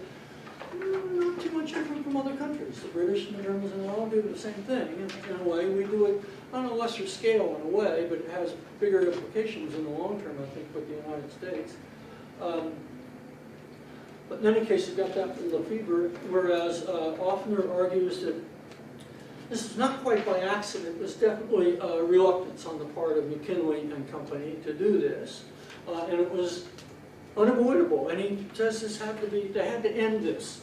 And there was some pressure, domestic political pressure. It's the spring of '98. It's the middle of McKinley's term. You're coming into the midterm elections. And most of the time, not all, but most of the time, politics in any period in American history was just as nasty as it sometimes is in our own times. nastier, actually. In the days of you'd be shocked. Maybe you have been shocked already. You've read stuff that Alexander Hamilton said about Thomas Jefferson, or what people said with relief that George Washington was finally, leaving office, or Andrew Jackson. So then you got that sort of thing going on. In any case, he does have some pressure on the part of the party. Some leaders are pressing him to end this, do something to end it now, because everybody's upset about it for whatever reason. And the business community changes its mind. They're reluctant, now they want to go in. There's those things involved. And then Perez says that, the Cubans do not really welcome the Americans because what's the haste? It takes another couple of years. We don't want you in here. We control 2/3 of the island now as it is. And the Spanish are, that's really old Europe. It's a decrepit, decaying empire. And we can handle it, so just take us a little longer. So you guys keep out. That's an interesting point of view. And ultimately, how is it that we do exercise control over Cuban affairs then? There's an amendment to the Platt Amendment. Yeah. Can you recap this? Recap that for us, Jennifer? You know what that says? In a nutshell, that they really can't do much without U.S. consent. So as far as their sovereignty, they have it as long as it's not going to go against their own protection or United States protection. That's pretty good. There's one thing that is in our news fairly regularly still that goes back to this. And we get to keep a piece of land there. We get to buy Known it as Guantanamo. Yeah. We still pay, oops, I'm sorry. I'm messing up, I didn't realize that was there. It's interesting. We have our troops here, and we're not going to pull them out until you write this into your Constitution. You cannot negotiate a treaty with another country unless we say you can. Now that's basically taking away sovereignty. If there's a disturbance, if order is disturbed, we reserve the right to send in the Marines to restore order. You see what I'm getting at? And a naval base, which we still have even. And that Platt Amendment basically stays in place until it's basically rescinded under FDR. And that's the beginning of the so-called good neighbor policy. But there we still maintain economic control, basically, because of American investments and so on. I tell my students at SMU this from time to time. If they were students, let's see, it's 2011, what would it have to be? 55 years ago, it was the mid-1950s, and they're planning their spring break, which would be South Padre Island, or Havana. I mean, it was an American vacation spot. Have you ever mostly seen Godfather Part 2? Yeah. That's a great part of the film. It's been on TV every day this week. Oh, it hasn't really? Okay, I've not seen it. It's really well done. Same channel, every single day I go home, it's on. That's the power of a real good filmmaker like Coppola, because he explains in about 15 minutes why you have a revolution going on there and who had their money the place, the mafia basically, and the resort industries, which were mafia also. And they had a dictator there that we kept in power since the 1930s, Batista. And Castro was, part of the reason the Bay of Pigs was a flop, when under Kennedy in April 1961 he tried to overthrow him. The CIA had very bad intelligence. We thought we'd go in there with the Cuban exiles and throw the bad guy out. Well, most of the Cubans thought they already threw the bad guy out New Year's Eve 1958. And Castro did improve the lives of most everyday Cubans in that period of a couple of years or so. And so, unless Kennedy wanted to send massive troops in there, he wasn't going to overthrow Cuba. But that was kind of part of the understanding if you want to teach the missile crisis, if you don't understand the Bay of Pigs operation. In any case, that goes back to the era of the Spanish-American War. And so, even when the Spanish surrendered in San Diego, the Americans wouldn't allow the leaders of the Cuban revolution in to accept a surrender with them. That kind of thing, they were excluded. Then once it's all settled, It's a slow process over a period of 4 or 5 years from the end of the war to the promulgation of the Platt Amendment.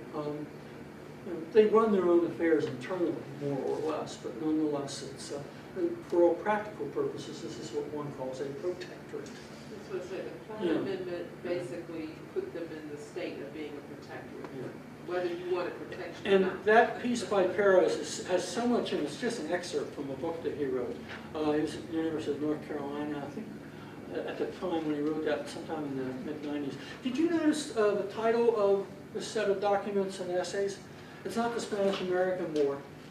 It's the Spanish-American, Cuban, and Filipino War. That's kind of interesting. It is. I had a question about the Platt Amendment. Why did we go this route with Cuba and not just with the Philippines? Because my thing is, it seems to have worked better. You didn't have, the military was there, it was present, but not fighting. In other words, they let the Cubans believe they had some level of independence, even though they said, we still have some say It's over it. compromised. Why didn't we do that in the Philippines? It would have made it so much easier for us. Is this Well, the because it's a Cubans later- don't go to war against the American occupation. But I Whereas mean, the why- Filipinos, I'm sorry, go ahead. Why would, my thing is, because this says 1903, this is hindsight. I guess Sure. they figure, well, let's just put this in place so we don't have that fight. But I was wondering, the people who care with this, why didn't they think that way for the Philippines? Well, for one thing, we didn't formally, and in the treaty and in the war with Spain, we do not ask for Cuba. So if you're Cuban, if you're hopeful of eventual independence once the dust settles on this, you are not being formally annexed as a territory of the United States, whereas that is what we do with the Philippines. Part of the answer is that, but that begs another question. Why that with the Philippines? Cuba is not next to China. Yeah, but we could have been in the Philippines and said, we're annexing them, but we're going to grant you your independence, provided that you do A, B, C, and D. They said that it just was, it was much further along kind of thing. But also, if you look at the proximity, I mean, if there was an issue in Cuba, it would be very easy to get there. If you look at the Philippines, Where it would be harder to fight a war, but we still fought that one in. It's a good question. I think there are different ways. There's more than one answer to it. There are probably 4 or 5 answers to it, and who knows what the ultimate is. But do you have your own sense of it? I mean, once you said it like that, proximity is the issue. We can't get there. But I just think it would have been, I wonder why the anti-imperialists didn't think that way. Why not make it where they become our protectorate? Because then we don't have to fight. If we make it seem like we chose to annex you to get you out from under Spain, let you have your independence as long as you become our protectorate, so that we can The fighting have starts right away. So there was It no starts, break. the first shots are fired February 4th, meaning like a week or two after the treaty, or a day or two after the treaty. It's like the very end of So they didn't give us an January. opportunity to. Well, and also if you read that first piece on the Philippines, and we can come back to this after the break, the Filipinos themselves are, even though the treaty's been negotiated, they're going to be annexed, Aguinaldo and company are hopeful that the Senate's not going to ratify it. And if 2 senators had changed their mind, the treaty would not have been ratified. So that would have meant, therefore, that really throws a wrench in this annexation scheme because the treaty's been rejected by the Senate. And then you start over again, and who knows what had happened after that. So that's a key part of it as well. You want to have the final for right Well, I now, was Cheryl? just saying that you had said earlier the issue of race. I thought, and that's what I was asking earlier, about the differences in the way they governed each Yes. island, and was race a part of that when they thought that the people of the Philippines were just not, Well, capable of ruling Do you want to, themselves. well, let's go a little longer on that, and we'll just push our break back a little bit, and we'll take some off the end on it. Since I don't want to suppress this at all. Let's talk about the Philippines, because it's really quite interesting. You've got 2 essays there. One is about the war, which kind of reflects that piece of film, and the other is the governance of it. And it raises, and here we got a Cincinnati connection also, because the first Governor General was William Howard Taft. This is when Taft first appears in American politics as a good friend of Roosevelt's. And he later becomes Roosevelt's Secretary of War, and he's a good pal, and he's he and Helen, TR and Helen, push Bill into the presidency. You know, he doesn't really, he wants to be, what he gets eventually, he wants to be Chief Justice of the Supreme Court, you know, which he gets in 1921 when Origin Harding appoints him. But what about the issue, why not let the Philippines go? Why not? I mean, you're raising really a good question, and you have a body of articulate opinion in the United States. Do you think we were violating our own best historic ideals in annexing the Philippines? What do you think about that issue of imperialism versus anti-imperialism? What would you think about that, Cornell? Yeah, we're going against what we preach or espouse to be or were founded on as a country. We're going against the exact same things, but we feel like that's in our best interest. So we're ignoring what we were founded on. So what do you think superseded those ideals to bring about the annexation? That idea of being among the world's powers, getting in there, competing, and ensuring that we're among the world's best. I think that supersedes it. Economic reasons, all those things we need to have in place. We connect with that.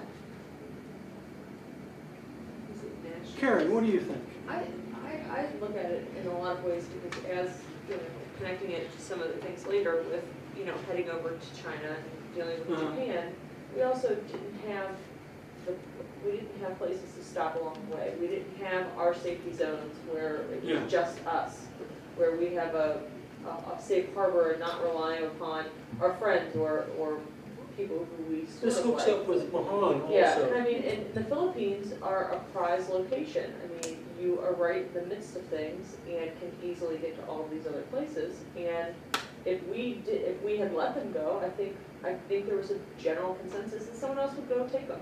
I mean, their independence, I don't think would have lasted long in the minds of the people who. That's an interesting practical observation. What do you think? What about that? Glenda, let me put you on the spot. What about that argument? If we don't take them, do you think the British or the Germans or the French aren't gonna? Yeah, that was the whole climate so of that time. How do you rationalize this? But are we who we say we are, what we're founded on? That becomes are we what we say we are? Or are these things more important? Is it more important to be among the world's powers, or are we going to stick to what we say we are? I think that we thought we were going to treat them differently. We were going to have this different relationship than was happening in other places. And it didn't happen, you know, because they started to revolt right away. And I think we get dragged in and kind of looking at it like, okay, I guess that didn't happen. And go ahead, Michelle. I don't think we had any plans of treating them differently because of our own individual biases and the fear of them not looking like us, not being as civilized as we were. You know, it's something about the fact that these individuals have already been fighting. Kind of barbaric anyways, let's just go in, you It's know. like a guerrilla war, basically, like and the Vietnamese did against the French and then us. I don't think there was a difference. But I don't think that we thought they were going to revolt either, as much, because it only will take a few troops, and then everything will calm down. And then we get involved and realize if we don't increase our troops, we aren't going to even keep it. So I think it changed you know, kind of being different than us, yes, but I think it was far enough away that I think it was more about the economic stop of it than anything else, than the civilization. But it's also because when I talk about it, I say, imagine you're a Filipino. Imagine that you were fighting for independence just like the American colonists were fighting for independence. And the war's over, and instead of the French being our ally, they say, you know what, you're not ready. We're going to run this for you. We're going to take this over. How would you have felt? And my kids get that really fast about you beat fist and we want the punch out of it. They already written up a nice little constitution. Yeah, I mean, it's not like they were fighting for independence. They expected assistance and instead they got subjugation.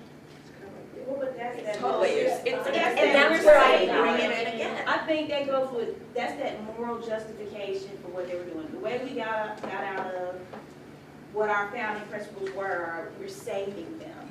They're savages. they need us. They need the Christianity.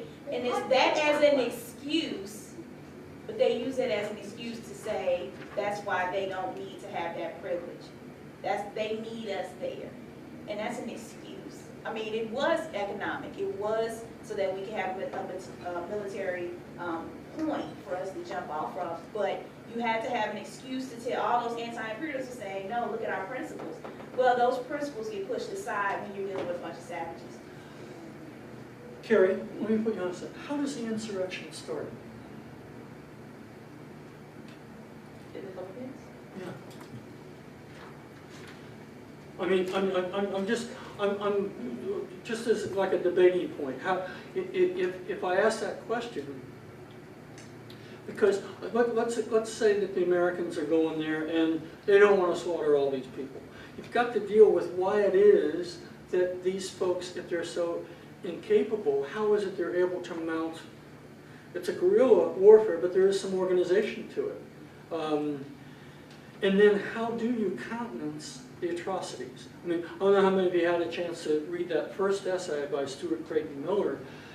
It's got some really horrific things in it, and it's not just picking and choosing and concentrating. It was pervasive, and hearings about it on Capitol Hill, and people were pretty upset about this wholesale murder going on. And also you have the document when Walter Lefevre made the comment about the kid who wrote a letter home that his friend's belly was cut up, and then the reprisal was to destroy a village of 1,000 people.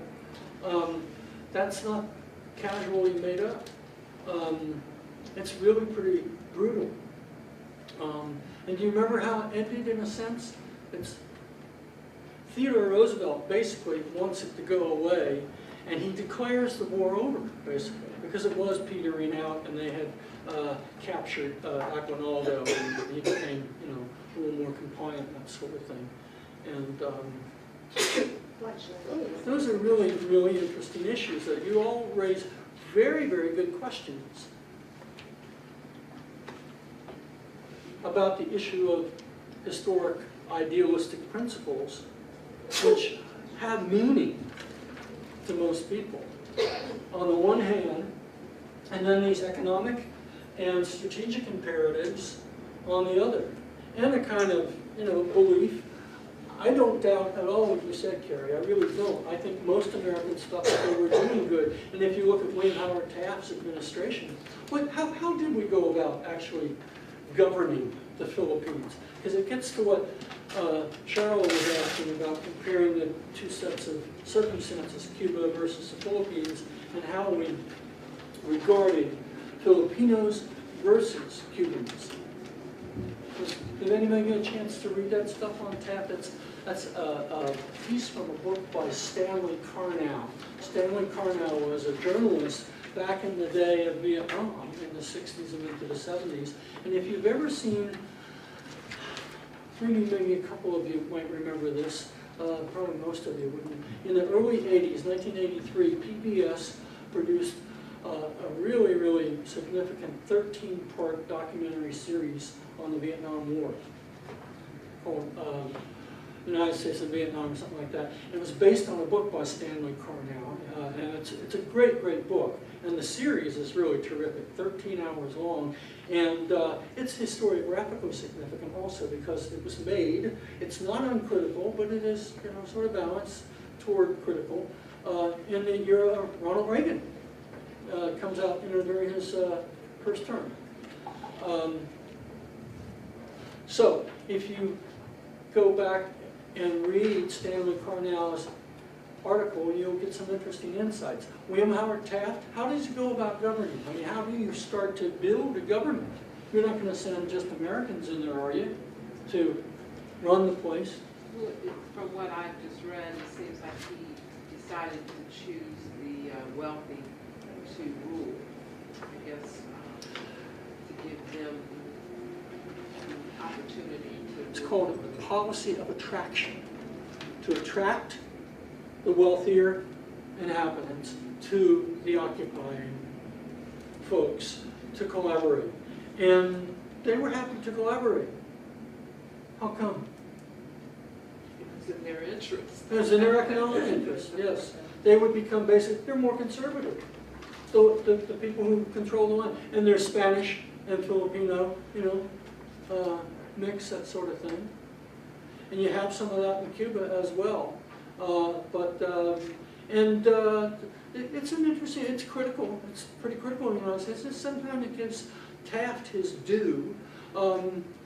He does wonders for Manila, basically. They don't have any kind of sewage or running water or anything like that, and they do bring those modern things there. And Taft wants to get the job done as quickly as possible and to turn things over to the Filipinos as much as possible, consistent with American strategic interests. And they do. Actually, there is something called the Jones Bill. It was passed in 1916 under Woodrow Wilson. Woodrow Wilson saw the Philippines as a potential example of how the United States could do imperialism much better than the Europeans, because it was a piece of legislation that really made the Philippines fairly autonomous by then. And he looked forward to, he tried this when he stroked out in the White House in the last year, of full-bore independence coming in 1921, but they didn't want to hear about it, and on Capitol Hill on that point. But there is this economic thing also. As we're doing this, as we're helping them to establish a government that's oriented more toward the American model, and modernizing Manila and a couple of smaller settlements like Baguio, there are economic interests involved in this, and we lift tariff impositions off of Filipino sugar, and we pick and choose what we are going to apply tariffs to and not apply them to encourage a connection. And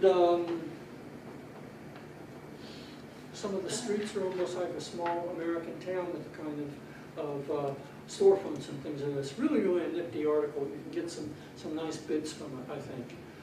And in the end, what he says basically is we fundamentally reshaped the political economy of the Philippines to suit our own interests, economic and otherwise. I don't know if do you know when the Philippines becomes independent? 1946. 1946, right after the war. And most of the reason that it's the American South that is pushing for Filipino independence. You know why? Because once Philippines would become their own country, the tariffs against Filipino sugar would now be in place, because it's not territory of the United States any longer. That's an interesting little side effect. And also, it's very, very interesting and tragic on the one hand and inspiring on the other what went on in the Philippines during World War II. Very, very heroic fighting Americans and Filipinos together. There was a kind of brotherhood bond there, and I think was real in a lot of respects against the Japanese. So it's that interesting today, because when you talk to Filipinos, and not just Filipino Americans, but Filipinos like in other countries, it doesn't seem that they have any resentment towards America. In fact, it seems like they still to this day, in most cases I've had with Filipinos, it depends. They have had more positive. I'm sure not about the war. There's a lot of poverty there. Really is, pervasive poverty. And you all know Ferdinand Marcos and, what was his wife's name? Imelda, who had like 3,000 pairs of shoes. Of course, Mary Todd Lincoln had 2,000 pairs of gloves. Did you know that? She spent twice the amount of money on clothing 1 year, twice the amount that Abraham Lincoln got for his salary. Or excuse me, half the amount of his salary. He said he couldn't half of the presidential salary, and he said he couldn't afford to lose the election in 1864 just to keep her wardrobe up to where she wanted it. And anyhow, Imelda Marcos, for those of you a little younger, in the early 80s when there was this movement that ousted him finally, she became really, really the whipping post in the American media, because she didn't have any sensibility about how she came across to people with all these extravagances. So there's some ups and downs to that also. But I think probably there's something to what you're saying also as well. So. Well, I have another question, because getting back to the beginning, I'm really curious to hear more about this relationship at the turn of the 19th century into the 20th century. What impact did the Philippines acquisition have on U.S. ability to sell their products in the Asian markets, and did it have much of an impact? And did that Sure. on You all know when Americans started arriving in China, and who would have been the vanguard of Americans in China? Christian missionaries, yeah. By the time you get to this period of the Spanish-American War, you get about 5,000 or 6,000 Christian missionaries there who are converting Chinese to Christianity by the tens and scores of thousands. Maybe, it's around 330,000, 340,000 by the time of the Boxer Rebellion. And Harvey, what would you think they would think about taking the Philippines? they probably would be supportive of it. They were? Yeah. And what about American business interests? Sure. Yeah, and the people who followed Alfred Thayer Mahan. The same. Basically, in a sense, you got capitalist pilgrims and Christian pilgrims for whom the Philippines are a way station to their respective China markets.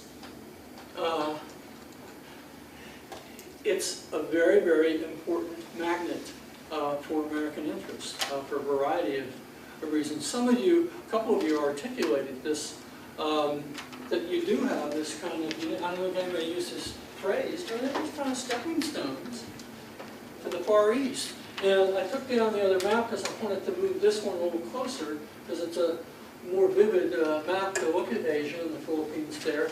But if you think, let's see, where is it here? I'll hold it up real quick. There's a kind of a movement westward that doesn't end, really. It's perpetual. Late 18th century, on the Atlantic coast to our part of the country, to the Mississippi, the Mexican cession to the west coast, and then, oh, here we got a smaller version of that, I forgot that. On the move.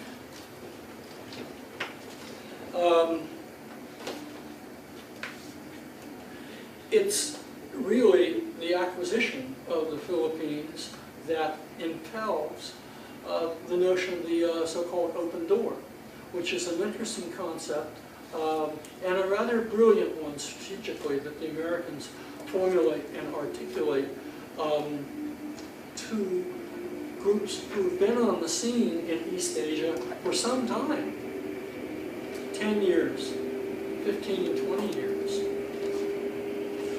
The situation, there was a war that took place prior to the war in the Philippines that really shook things up in 1894, and that was the Sino-Japanese War over basically Manchuria. Manchuria is a real issue for everyone, the Russians and so on. And the Japanese, that was kind of their arrival. And kind of victory lap would have been the Russo-Japanese War of 1905, which employed the largest armies ever in the history of warfare to that time. You'd have to go back to, well, the American Civil War, a couple of Napoleonic War era about 1,000. We were talking about almost 300,000 infantry, Russians versus Japanese in the Russo-Japanese War. And of course the Japanese kicked the pants off the Russians, which surprised people, and was probably the first tangible event that set in motion inside of Russia, events leading ultimately to the revolution, the two revolutions that occurred in 1917 in the context of the First World War.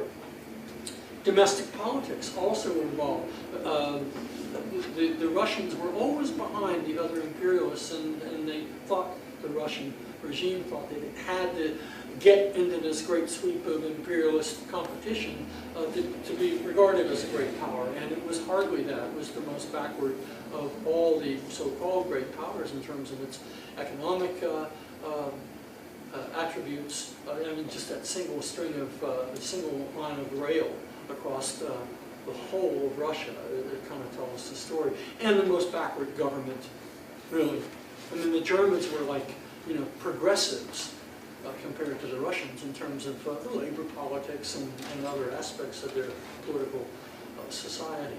Do you find that there, do you know evidence that you have a real increase in trade with the U.S. and China? Like, I mean, I don't see, I know there were half a billion people living in China, you had 500 million people, but it doesn't seem to be like as much of a place for your finished goods outside of like Macau and Hong Kong as it is a place to acquire, you know, other raw materials. Sure, absolutely. You know, so I could see.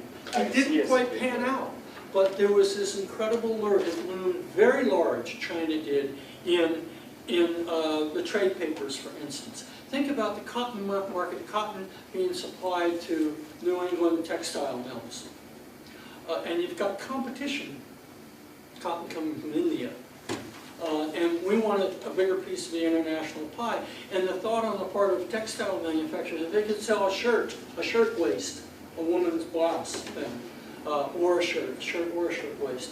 One a year to 1 out of every 2 Chinese people, you know, you keep the whole engine going for into perpetuity because of the population. It's the most populous country, and it is accessible now. And you have the beginnings of that's going on the part of all the other great powers. This is probably a little bit better map to look at because you have. The Japanese are certainly here in Korea. They established themselves pretty prominently in Korea in 1905. You've got the Russians here at Port Arthur. The Shantung Peninsula is where the Germans are. Here's Shanghai, Hong Kong for the British, and of course this is the equivalent of India for the French in Southeast Asia. And we are the last there. I mean, the fact that they're there makes Americans nervous because they're all there and they run these cities basically, and they control transportation. There are no rails that are not built by either the British or the French or the Germans and the Americans, and they control it. And it's not to move people, it's to move goods, mainly in, but also out too. Go ahead, Kevin. Harvey brings up a good point, and I don't want to put you on the spot, but going back to that chart about national income, population, and per capita, like United States at this time in 1914 was $377. Japan was $36. It's on page 362. Right. Any idea like what China might have been? Would it have been like in the single digits? I don't know. I really can't answer that. But the hope is that, I'll tell you one thing. You can go back to to most studies on this. There is a little bit of a debate on China, basically because the points the two of you are raising. What was the market worth, basically? And we derived about 8 to 9% of our overseas trade, our economy from overseas trade. Now, that might not, and so some historians used to argue, well, yeah, it's only 8 or 9%. How much of that would have been the impelling factor for the United States to go overseas? Well, it could be quite a lot. If you have a savings account right now, what do you get? 1.5%. If you make 5% of almost anything, it's the difference between profit and loss, prosperity and not prosperity, and it's not for the whole aggregate. There are certain components of your economy that rely much more heavily on overseas trade than others would. I mean, the Chinese are not going to be buying a lot of steel from the United States, but cotton, textiles, American agriculture follows foreign policy. It really does. But if it's 8 or 9%, I'm thinking that that's involved going to, you know, the British, the French, you know, mostly Europe, European areas. Well, we have a lot of trade with Latin America. And in some to Canada. It makes up Latin America, about but it's- Asia makes up about 1.5% of it. Yeah, very small amount. And then you've got the white man's bird, because then you have the people in America thinking that China is some, you know, they don't even recognize its period of greatness. You know, I mean, it's like China is just some little, like Yes they and don't no. have, like the same economic. Motion pictures are coming in now, and people see travel logs in the theaters by the turn of the century, in the Nickelodeons anyhow, and it will become small theaters soon. And it is covered in the print media as well. I mean, China is a big deal, as much as the Philippines would be, or any other aspect of the era of the Spanish-American War, when you have mass circulation of newspapers. And let's say that 30 or 40% of your cotton crop could go to China. That's a potential. And if you had all these gluts due to the Depression earlier in the decade, it looks pretty good. And I don't know how far you got in the reading, but kerosene and light oil to light the lamps of China is a big deal for Standard Oil, which owns 90% of the entire oil industry in the year 1900. There are different aspects of the economy where there's enough there to suggest a potential. It's the great promise of the great China market. And it is enough for the Secretary of State in September of 1899, once we have that colony there and the insurrection is going our way, it's only going to be a matter of some months, although it's well into was past 1901 before it's over, but that he promulgates the post-round of so-called open door notes to all the great powers there on the scene, which are Japan, Russia, France, and Great Britain and Germany, 5 of them in particular. And now we're Johnny-come-latelys. And it's a good jumping off spot. And do you know, have you studied open door notes before, Harv? No. Can somebody tell us what they say, what their basic meaning are? Issued by John Hay, who is from this part of the country, grew up in Salem, Indiana, which is in southeastern Indiana, maybe a 40-minute drive from Louisville. And was one of Abraham. China, like He was Secretary of State and issued. It did all countries should have equal access to training. Yes. Partners, Basically, yeah, fair field and no favor in the various cities, the port cities where France or Great Britain or Germany might have control, that you can't exclude the others. Or we're asserting that right of fair field and no favor. Equal economic access, meaning some wag called them not the open door notes, but the foot in the door notes for the United States to wedge itself in. You know, so again, trade privileges in Hong Kong. Right. I'd like to maybe like pose a question to my students and maybe to you guys to like think like historians. So if you wanted to look at it today and try to answer the question I asked, like from an evidence point of view, as a historian, where would you need to look? What would you be interested in looking at? Would you be interested in looking at the number of American ships that docked at Chinese ports? Would you be interested in looking at the poundage of cotton that was sold in Chinese markets? So that would be a question I'd like to ask, like to make us think like historians, like what is it that we can get our hands on to look at? Like what kind of primary sources would maybe Tell you a good book you can read, and it's called The New Empire by Walter Lefevre, who studies the trade publications and what they're agitating for. Because this is something that unites a lot of folks. There's also the China for Christ movement too, which is not commerce in the traditional sense of it, but it's there nonetheless. And this is a kind of conjunction of a lot of aspirations. But the thing to keep in mind also is that China is on the verge of a nervous breakdown. It comes apart basically.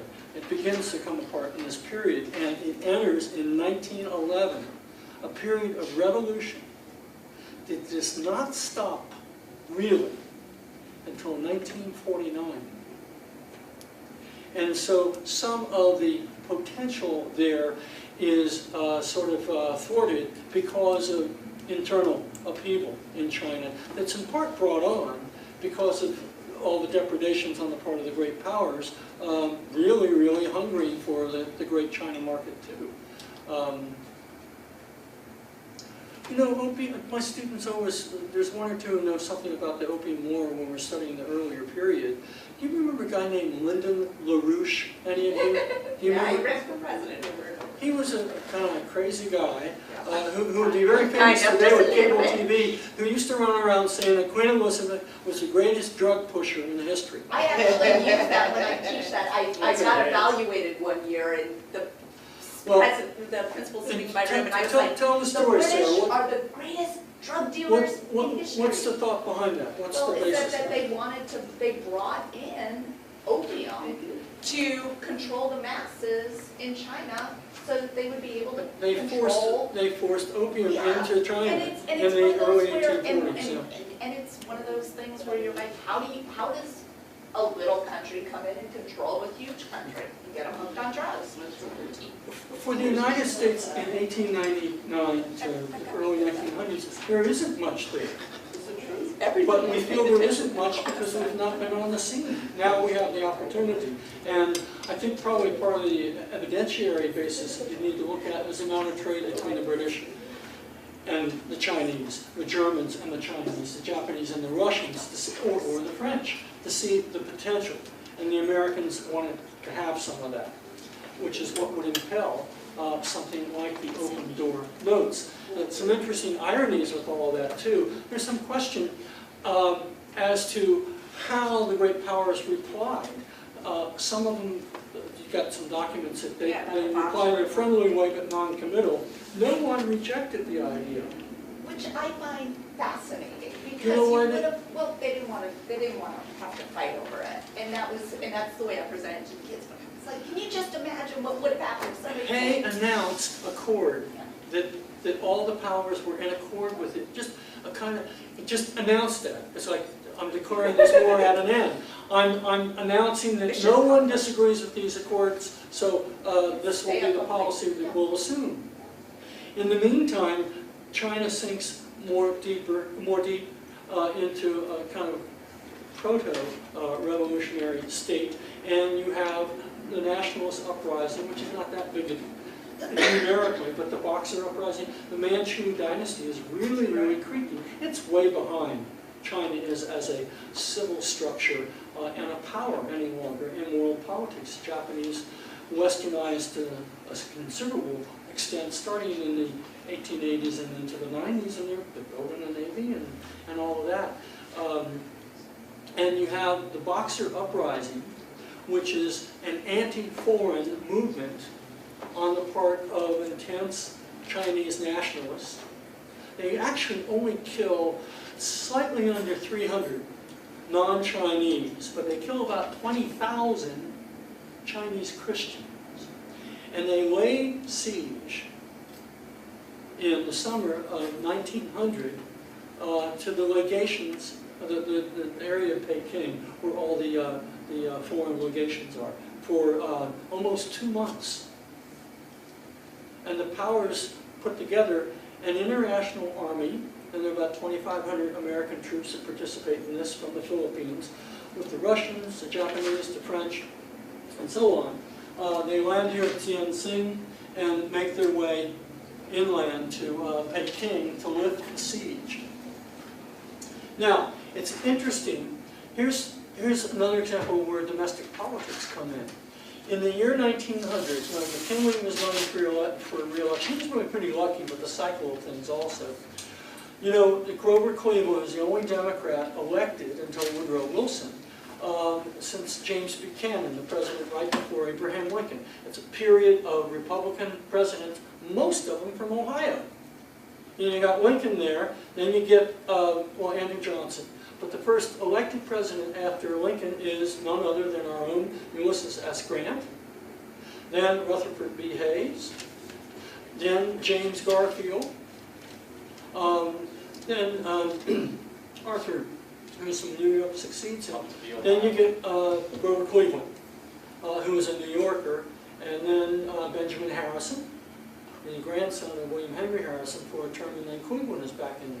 Cleveland is very unlucky in that second term. He's elected in '92, just in time to preside over, theretofore, the worst depression in American history, as a miserable second, non-consecutive second term. And so McKinley comes in once the worst is passed, and here is a foreign policy cycle that really is advantageous to him politically. And 1900, its prosperity is the issue. And America is, you know, it's feeling its oats. The Democrats are running for a second time William Jennings Bryan. And what they make their big campaign issue, which doesn't work very well at all, is imperialism.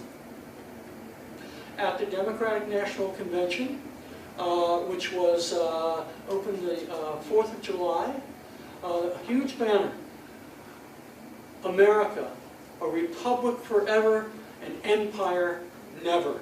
It's an anti-imperialist platform. The Boxer Rebellion is going on in the summer of 1900. On July 2nd, just a day or two before the Democratic National Convention is to open, John Hay decides to issue a second round of open door notes that basically recapitulate the idea of fair field, no favor, equal.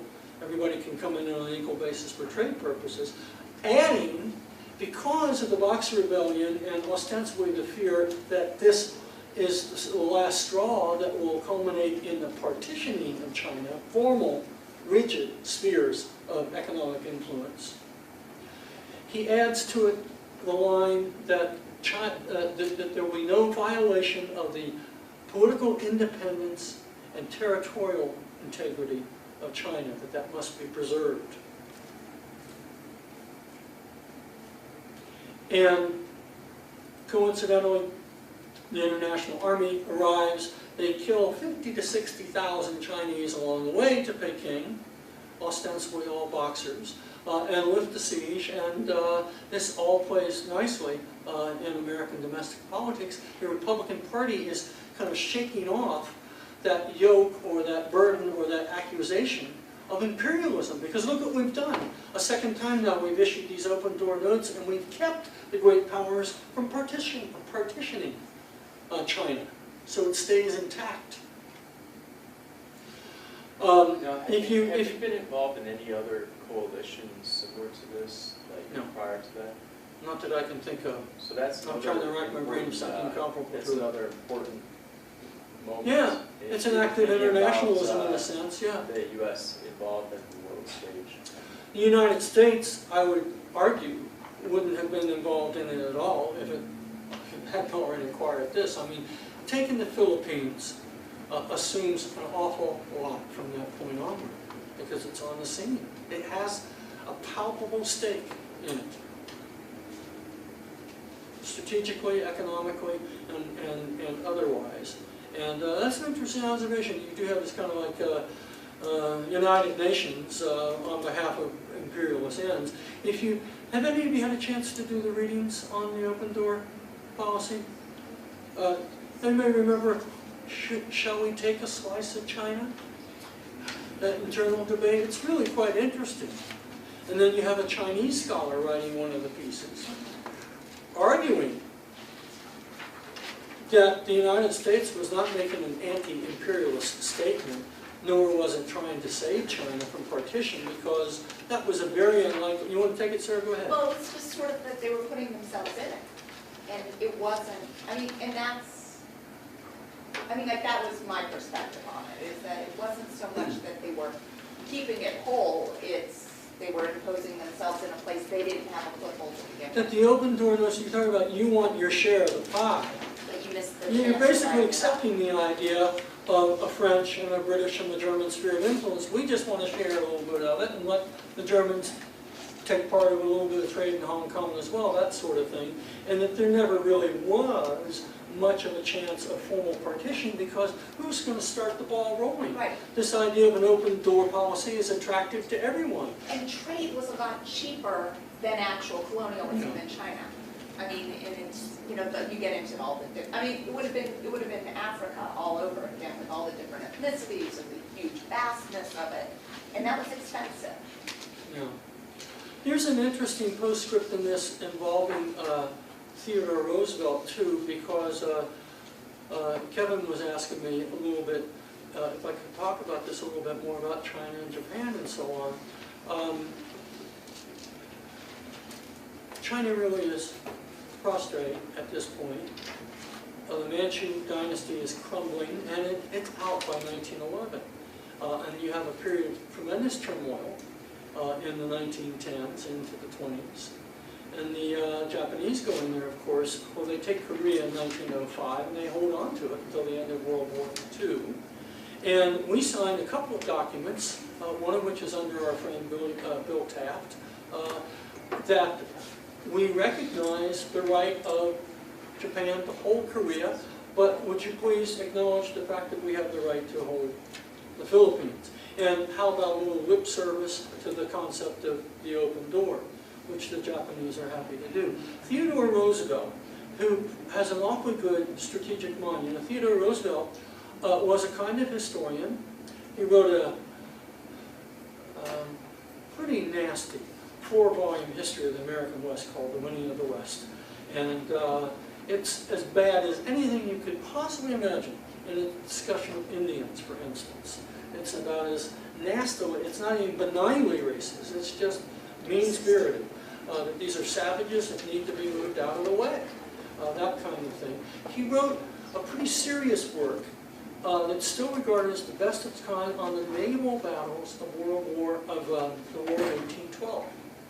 He was, you know, he started out his higher political life. He was in the state legislature in New York. He went into politics at a time when somebody of his social background did not do that. It was considered pretty lowly profession, being a politician, certainly in the rough and tumble of state politics in Albany. But nonetheless, he did it, and he tried to get an appointment in Benjamin Harrison's administration and succeeded, though, with McKinley and was named Assistant Secretary of the Navy, that he enjoyed very much. And of course, his distant cousin, Franklin Roosevelt, ends up holding exactly that same position in the Woodrow Wilson administration. Something about the Roosevelts and the sea. But in any case, that's part of the reason he read up on Mahan, and he had people like Turner and Mahan to lunch at the White House, that kind of thing. And he knew what he was talking about. He wrote a serious history, still regarded the best of its kind, of naval battles in War of 1812. Now we go to bed every night worrying about, what would have happened if, Lake Erie hadn't done whatever it did with Perry and so on. But in any case, it's there. He became regretful, ultimately, as he presided over the final liquidation of the war in the Philippines and watched this situation deteriorate in China. He became more and more regretful of our thrusting ourselves into a strategically difficult position, because you talk about fear. If there was any worry, serious worry he had, it was about the Japanese. Because the Japanese really are the big guys on the block, relatively speaking. It's not that the Hong Kong isn't a serious crown colony of the British, it is, but the Japanese are right there. And they have a pronounced sense of themselves. I see all these Europeans as barbarians, and it's reciprocated. But he knows their naval power and their basic attitudes. And so if push came to shove, if for whatever reason the Japanese wanted to slam shut the open door and knock it off its hinge, they could probably do it with impunity. What can the United States do about it? Or in time to do anything about it? Some historians, a very famous historian named William Appleman Williams, who wrote a book in 1962 called The Tragedy of American Diplomacy. And in the year 2000, have you ever heard of the journal Foreign Affairs?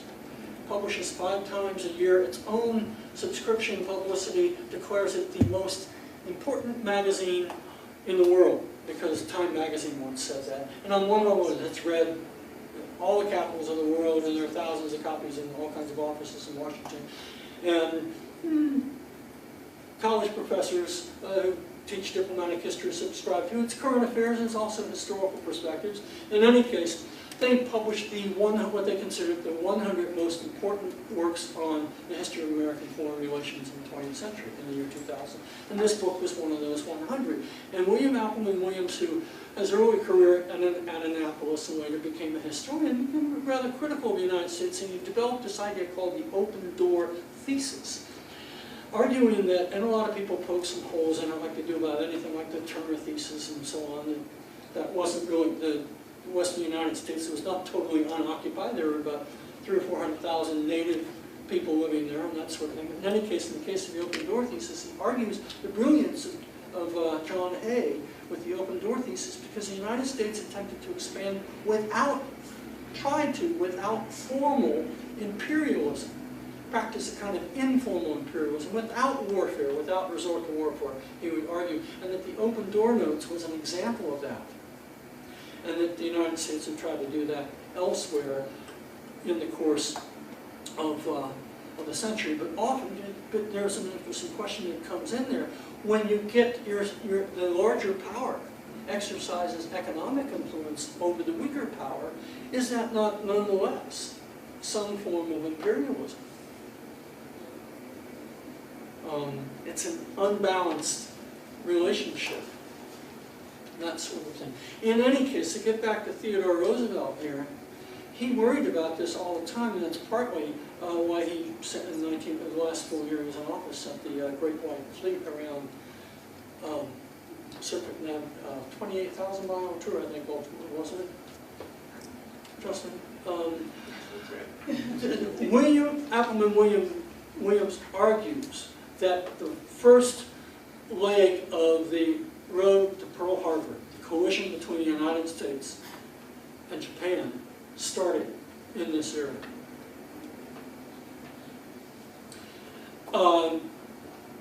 It's a little bit deterministic because you need the Great Depression in there. You also need World War I because the Japanese really, really profited in many, many ways when the Europeans were having this catastrophic family quarrel and distracted.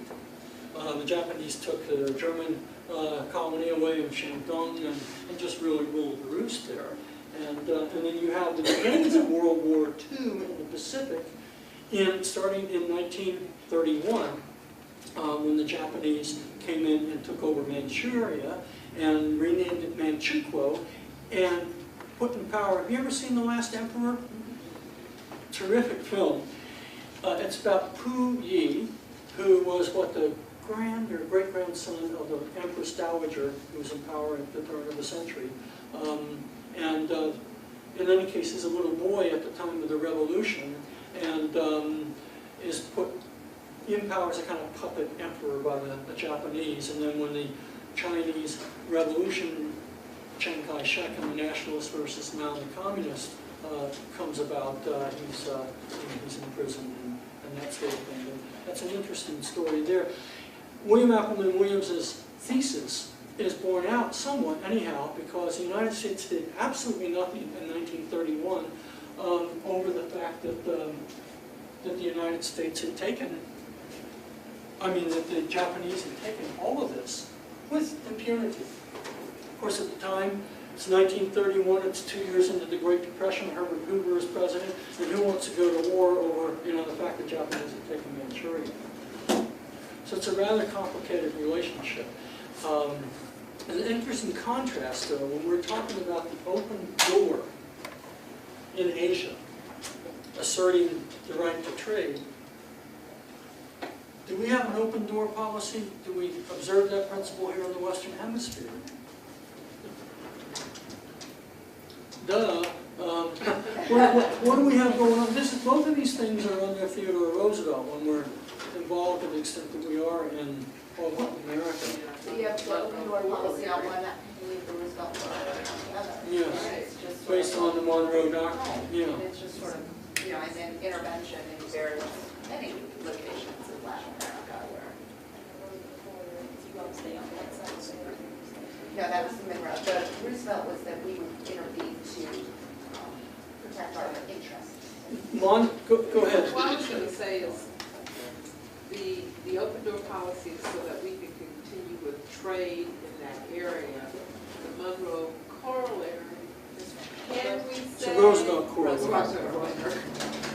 Now, is trying to say that they can't colonize any longer in this area and. No, it's not quite that. Let's, But it's like that. what, yeah, okay, but what you said was the Monroe Doctrine, 1823. Right. Europe, keep out. It declares that the Western Hemisphere, the entire Western Hemisphere, is no longer subject to colonization on the part of the European power anymore. Whatever's there is okay, we're not quarreling with that, but no more in addition to that. Okay? That's basically, and we say reciprocally, we will not interfere in, European affairs like that. Go ahead. No, it's which doctrine? That's called the Monroe Doctrine. The Monroe Doctrine is 1823. It's the first doctrine of any kind in American history. How about this speak? Well, I'll tell you an interesting quick aside to that. There's a body of thought also that says that the Monroe Doctrine was fundamentally shaped by domestic politics. As I mentioned before, this came up earlier in the first half, the Monroe Doctrine did, and I pointed out that the idea of no further colonization in the Western Hemisphere was a proposal of the British, saying to the Americans, let us together say this. And the entire cabinet, including Monroe and also his mentor, Jefferson, Thomas Jefferson, thought this was a good idea. Only one holdout, and that's Secretary of State John Quincy Adams. Up to that time in American history, Secretary of State was a stepping stone for the presidency. He was planning on running for office that following year. And the argument goes that domestic politics brought about this unilateral sacred cow document known as the Monroe Doctrine. Otherwise, it would have been a joint Anglo-American declaration, but because of John Quincy Adams' powers of persuasion and his domestic ambitions, not wanting to be accused of holding hands with the bloody British who had just burned Washington 10 years before, and in those days, it was like the equivalent of being, the Russians in the Cold War. If you were losing your audience in 1823, if you just stopped and hollered out, England sucks, everybody would stand up and cheer because they like the British so much. But in any case, so that is what the Monroe Doctrine is. The Roosevelt corollary to the Monroe Doctrine kind of turns it on its head. It's saying that the United States has the right to intervene in the internal affairs of any Latin American country so as preemptively to head off some kind of European intervention in Venezuela or in the Caribbean or something like that. He mentioned Theodore Roosevelt to most Latin Americans, they'll spit on the ground, because this is a license for interventionism in the Western Hemisphere for whatever reason. We did quite a bit of it. Excuse me? We did quite a bit of it after. Well, not just he and Taft and Wilson, the all three across of the them, 20th but century. 22 interventions in 3 presidential administrations. Almost the whole continent of South America into a protectorate. Well, some sort of economic dependency anyhow. It was more pronounced in Central America, really. Could you give us an example of one of those 22 instances? Sure. Well, you've got Panama to begin with. Right. We'll talk about that. Nicaragua on the part of both Taft and Woodrow Wilson. The first intervention in Cuba was under Theodore Roosevelt to quell an uprising on the part of a more liberal political group to displace a more conservative government that seemed to be in the thrall of the United States. Woodrow Wilson invaded Mexico, and during the Revolution there were certain circumstances. And I mean, he was looking for somebody, much like was going to Solomon Pancho Villa. Yeah, I mean, yeah. There might have been a reason. So how much autonomy would you argue that Latin American countries actually exercise? If you look at the country of Guatemala, for instance, 2/3 all the arable land by mid-century is owned, not just used, but owned by the United Fruit Company of Boston. And the trains that are there are not between cities, they're from the interior to the coast. That's pointed out in about half of your readings, that where there are, modern transportation systems, rails, it's not to move people along the coast, it's to move bananas in this case, because then you got the same thing going on. So maybe you want to call it, instead of imperialism, like just economic imperialism. Like instead of like, we may not like declare them as our colonies, but Guatemala is absolutely, has in many ways was as much influenced as Ghana was to the British at the time. Yeah, you could say that. You're old enough to remember this, one or two of us are, including me. In the 1980s, in the early to mid 1980s, Central America loomed as large an American political foreign policy as the Middle East does today. It was kind of like, the ultimate outcome of foreign policy going back to this era, when we established our hegemony. We established a little school to train troops and so on, and some cynics would argue that Franklin Roosevelt's good neighbor policy substituted formal military intervention with training a local constabulary for the economic elite, the oligarchy, to use and to put down rebellions. It often had their origins in economic disparity and poverty and political repression. Roosevelt's interesting. He's, in a lot of ways, he's a lot of Republicans' favorite president. He's John McCain's favorite president. He is George Herbert Walker Bush's favorite president, and Bill Clinton likes him a lot too. And he really is fun. He's a great big boy in many ways. He had boyish predilections, and he was really interesting to be around. He was a historian and an outdoorsman and a big game hunter and a conservationist, if you can be one of the same, but he was. And as I was saying before, he is, some of you probably might remember this, in January 1997, the beginning of Clinton's second term, when he gave a State of the Union address, he spoke these words: "The era of big government is over." Yeah, right. And that's no comment on my part, except no, it's not over. It's there. But if ever there was a president who declared the era of big government has begun, in that sense, it's Theodore Roosevelt, because under Roosevelt, he intervened on behalf of labor, for one thing, against the coal miners and that anthracite coal strike. In 1906, you get the Hepburn Act, which is it's a model for a regulatory state. After that, federal government's got to regulate the goings-on of the railroad industry. The Meat Inspection Act, and I'm sure you've resorted to the jungle and all that, which is a good thing to do. He rubber banded those pages, sent them up to the hill, and got the Meat Inspection Act passed. And thankfully he did. You don't have to work. I searched out White Castles yesterday. I had the little 4-pack of the old French fries. Oh. Well, I didn't have to worry about being, poisoned by tainted beef, and none of us do. Because of Theodore Roosevelt, because the federal government, is in charge of seeing that there's a certain amount of sanitation and safety in what we consume. The Pure Food and Drug Act. All kinds of things like that. And then when he became even more radical, if you want to call it that, after leaving office for 4 years, comes back left of center without any question in terms of his own time and today too. When he runs on the third-party ticket in 1912, comes in second, calling for a Federal Trade Commission, which would mean continuous supervisory action on the part of the federal government over corporate enterprise. His big question was, how do you get, this is a very interesting question to ask, how do you get corporations to behave in a socially responsible way within the framework of a capitalistic economy? He didn't preach socialism. He used to argue that the heads of corporations did not know their own best interest. They didn't know when to let a little steam out of the pot. These guys are getting killed. And the most dangerous thing you could do was, besides run a railroad, was to mine coal. And they want an 8-hour day, and they want safety regulations, they want an increase in pay.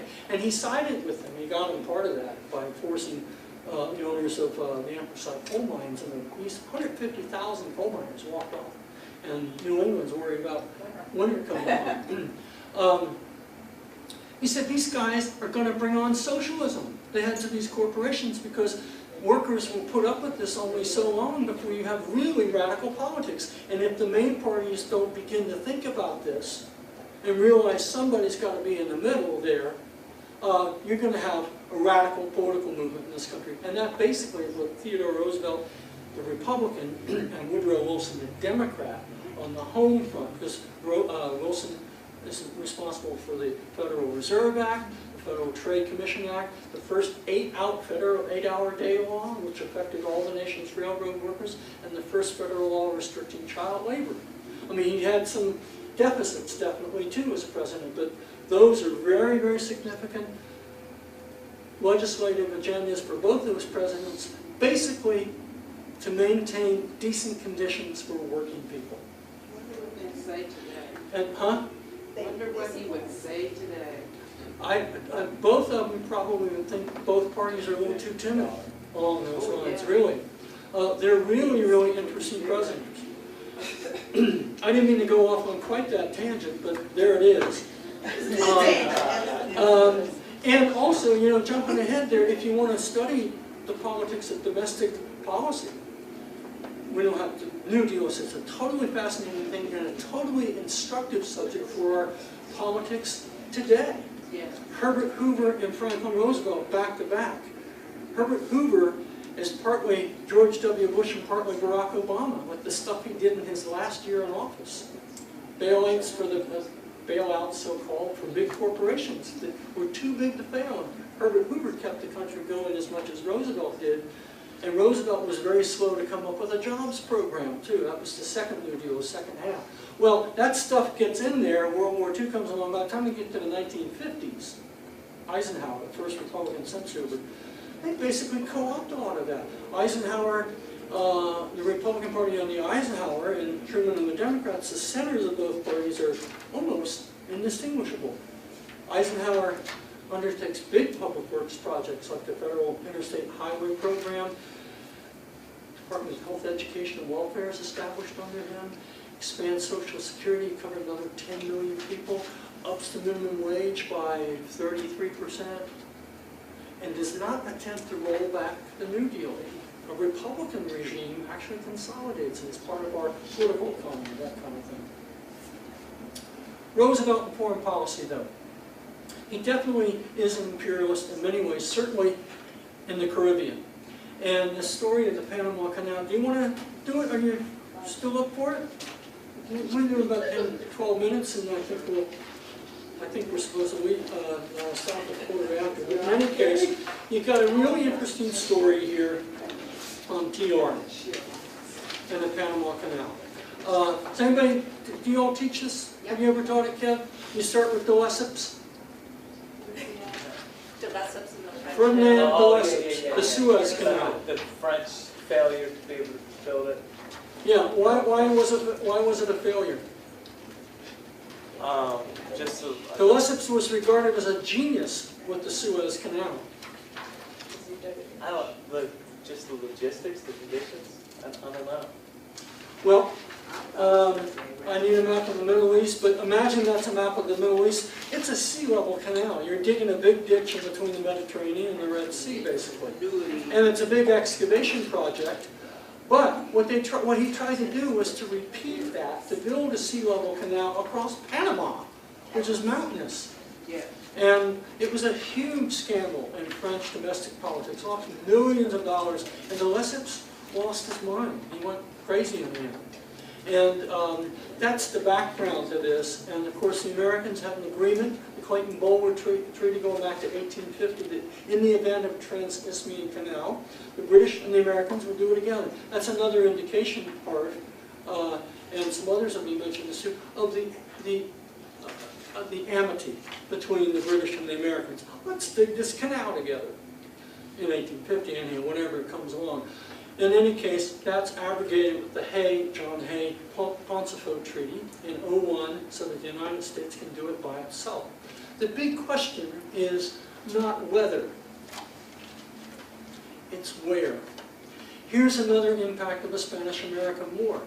It, did get ships eventually to Cuba. I forget how long it took, but he had to go really far. And this reopened the issue of the canal in these modern times of the new century. That you can we need a two-ocean navy, and you can, you know, save a lot of time and distance. Also, it would be cheaper, don't forget commerce, it would be cheaper to send by surface whatever your commodity is from New York to San Francisco, to do it this way than to do it by rail. It'd take longer, but so what? Let it go. It's much cheaper, and so it's very economical, and there are all kinds of strategic as well as commercial incentives to build a canal. But how we acquired the rights to do so is really, go ahead. It's kind of crazy. I mean, you ask Colombia first if you can buy it. They say no. You say, okay, well, tell the Panamanians we'll let you rise up and we'll have our ships right off the coast and we'll have your back. And before anybody else can really do anything, we create this treaty where we recognize Panama's independence, and they've sold us the land to dig the canal at the same time. Can you see this? These are both pretty dry. Philip Bonavaria was part of that French Panama company. The lease was running out, and there was a lot of talk about doing the canal across Nicaragua, because there's a big lake there, and they needed to keep the United States interested in Panama, and they also wanted to recoup some of their losses, and so they work out this deal wherein the United States will pay to transfer the rights from the French Panama country $40 million, which was a lot of money in 1901, 1902. And Hay negotiates with the foreign minister of Colombia, Herrán, the Hay-Herrán Treaty, an agreement where they'll get $10 million.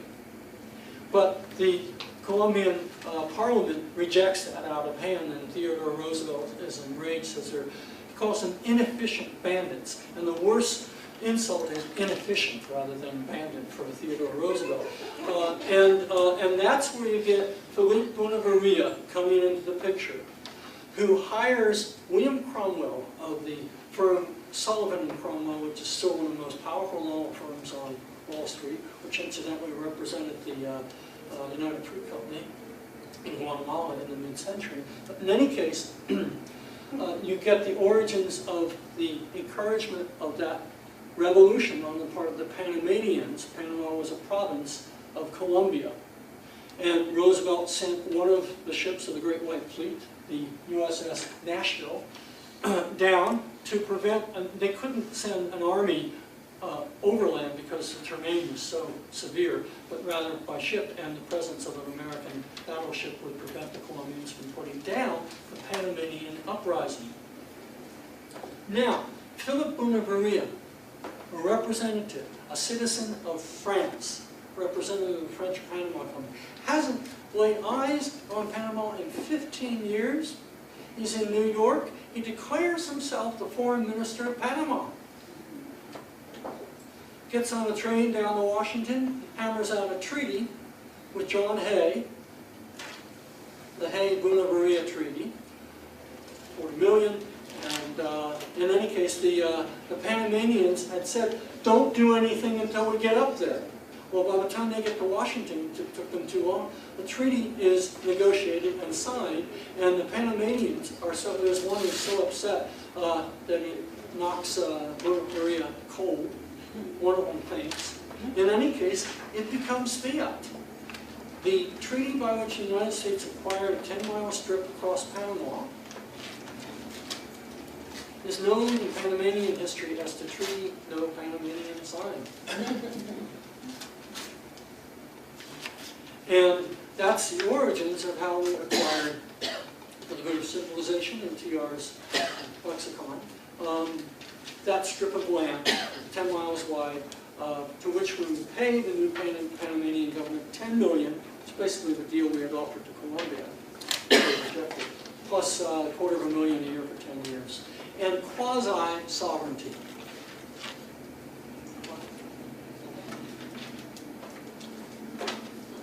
Let me show you just a little clip of film here.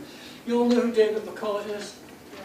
This is one of his first forays in the documentary film. It's only about 5 or 6 minutes. I'm going to show you. I want you to see the difference between a sea level canal and a lock system, which is really pretty neat. There's a little bit of animation here. Because the Americans didn't figure it out right away either. And anyhow, you'll see some real pleasant experience here.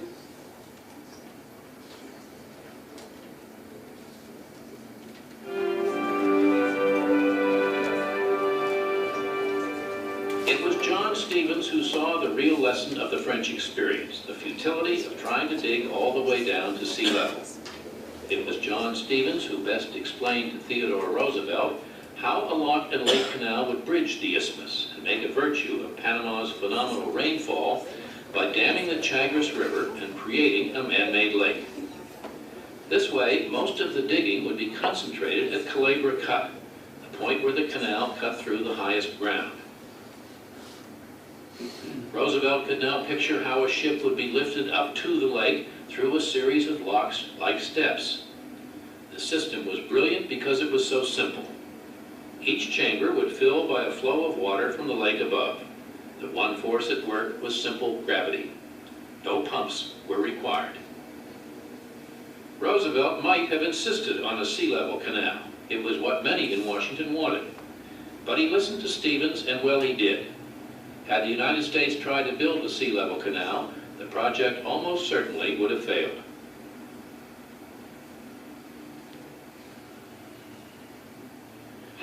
Stevens' great creative contribution to the engineering of the job was a system of railroads that probably no one else could have devised.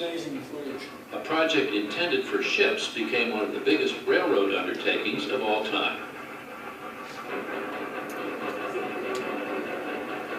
He knew the real task was not the digging, but hauling the dirt. This meant moving it by rail, hauling freight. He brought in bigger equipment than the French ever had, and far more of it. By his system, the dirt trains rolled endlessly. The objective was to keep the steam shovels moving without pause. To keep pace with the shovels, tracks for the trains had to be moved again and again by brute labor, until a steam contraption called a track shifter was improvised to pick up and swing whole sections at once, doing the work of 400 men. The trains were made up of flat cars with only one side. At the dumping grounds, a 3-ton steel plow was hauled forward from the head of the train by a big winch that took its power from the locomotive. So a 20-car train could be unloaded with a single sweep.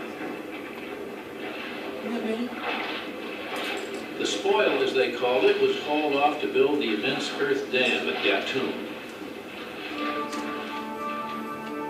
The damming of the Chagres River would create the largest man-made lake in the world. At the extreme ends of the canal, pilings for huge breakwaters were sunk, then filled in with tons of rock and dirt. Whole towns were to be built on hundreds of acres of landfill.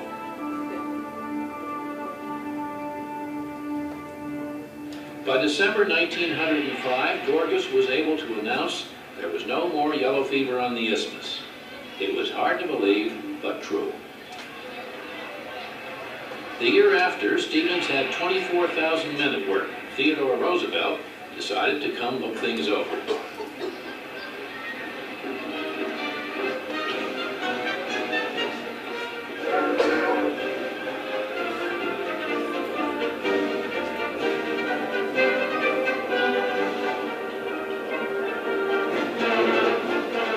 It was the first time a president had ever left the country while in office, and Roosevelt loved every minute. There were even horsemen dressed up like Rough Riders to make him feel at home. He came in November, the peak of the rainy season, because, he told reporters, he wanted to see conditions at their worst. In 3 days, he traveled up and down the whole 50-mile route of the canal. He talked strategy with Stevens. He posed for a famous picture at the controls of a 95-ton Bucyrus shovel, mainstay of the work. He wanted to know everything about everything, to hear what the men had to say. He told them, "You are doing the biggest thing of the kind that's ever been done, and I wanted to see how you were doing it."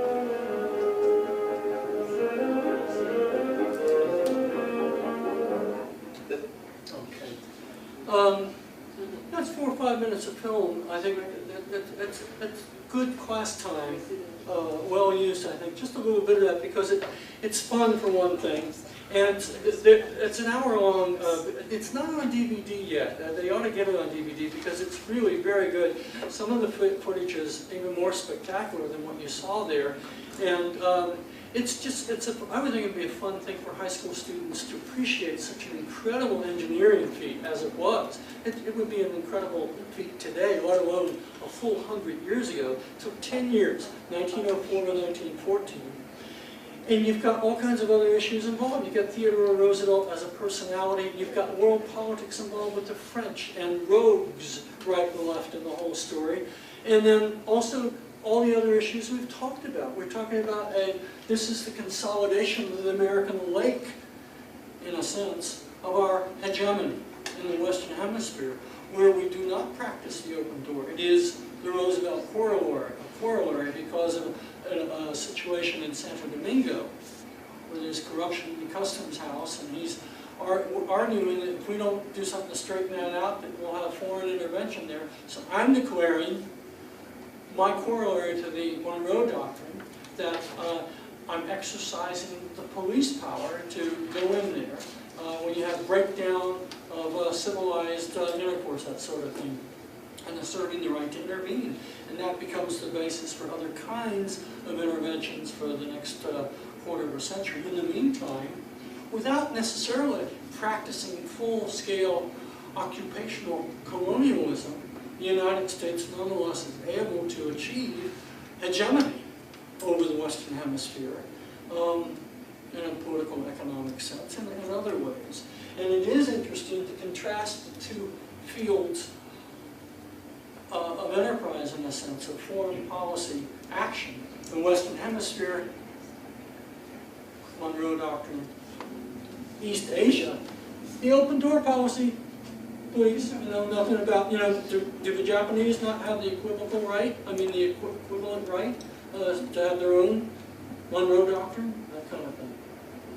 Well, it's interesting to bring that up in James Bradley's book.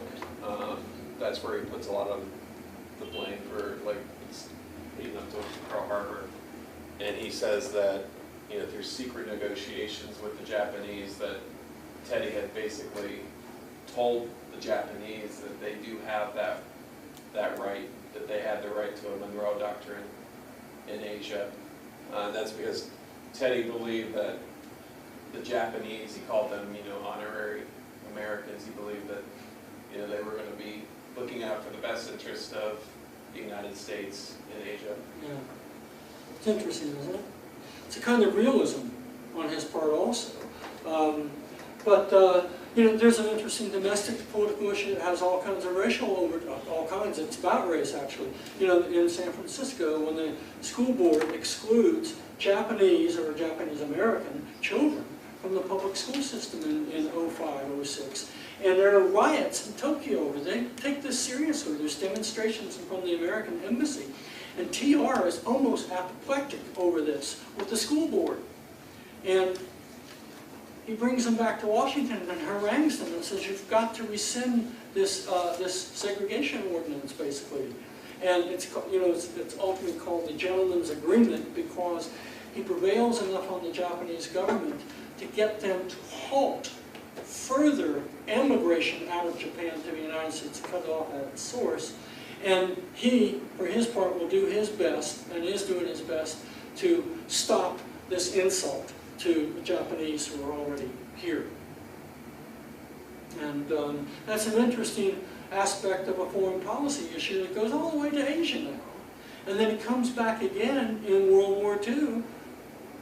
The only, Americans of descent from a warring an enemy of ours, Germany, Italy, Japan, the only ones who are treated really badly are the Japanese. And that's because Japanese are readily identifiable. American citizens of Japanese descent versus Americans of Italian or German descent. How, excuse me, how was Japanese internment covered in the media in Japan? Japanese American internment, did they? In Japan itself, I really don't know, but I'll tell you something, an interesting experience I had. Probably, it's pretty benign compared to any other form of concentration camp. And a lot of those older kids got to go to college, and a lot of them got shipped off to college because they didn't want to punish them unduly. And you know who presided over that, don't you?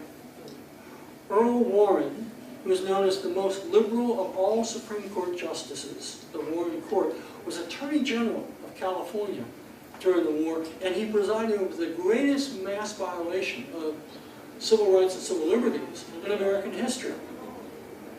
And he repented for it later on. I happened to be invited to give a talk in Tokyo about 4 or 5 years ago about America's place in the world in terms of Wilsonianism. The Japanese are really interested in Americans' ideas about internationalism and world order and that kind of thing. And I arrived spring break. It was really fun. My brother-in-law is Japanese, as it happens, and he was there at the time, so it's very nice. But in any case, after the conference and after I gave the talk, I was there for 2 or 3 days, and I'd never been before. And we went to this new Tokyo History Museum, and it was the week that the infamous Tokyo firebombing occurred, March 9th, 1945, when 100,000 Japanese perished that night in these incendiary firestorm created, the worst of its kind, not with nuclear bombs, but with conventional incendiaries. And they had a big exhibit of it in this museum, and I was one of the few Americans in the building at the time, and I'm seeing these films and these artifacts, and I felt weird in a way I never had before, because it was really a horrific event. And they had lots of really horrifying scenes of people burned to death and asphyxiated to death and also boiled to death. Tokyo had canals at that time, and people thought they would escape by jumping into, but they didn't literally boil, but they, what's the difference of the opposite of the cold water situation of the Titanic people? For the heated water is what killed thousands and thousands also.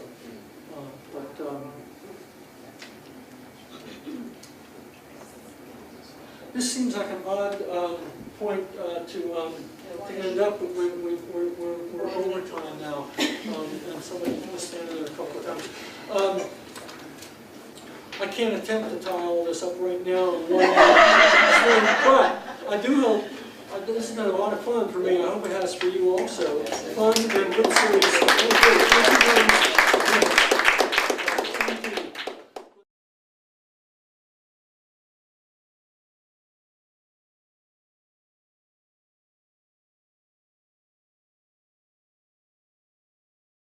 Cincinnati, welcome to homecoming.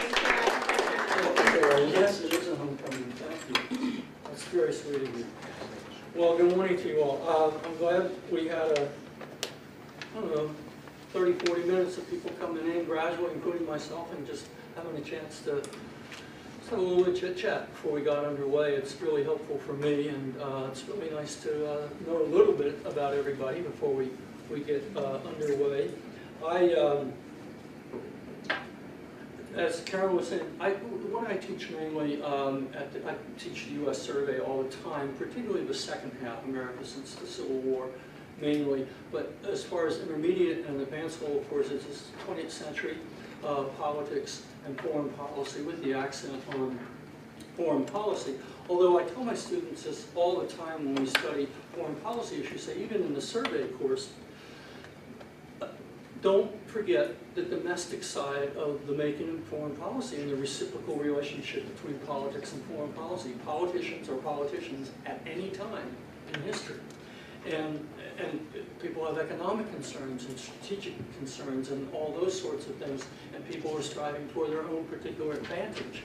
And often a foreign policy event will occur that helps the president, let's say, tremendously in terms of domestic political issues. So that's one thing you want to keep in mind alongside things like ideology and economic considerations and strategic things, all of that. And I put together, actually what we're going to follow pretty much for our two 90-minute sessions. This outline that I placed at everybody's chair, pretty basic, but it's nice to have. I think it'll try to keep us on track. We won't really get to deal with all the material because you have actually 5 smaller sets of readings, a set of documents in every case, starting with America's rise to world power, Spanish-American War, the Philippines, Open Door Notes, and then TR in the Caribbean.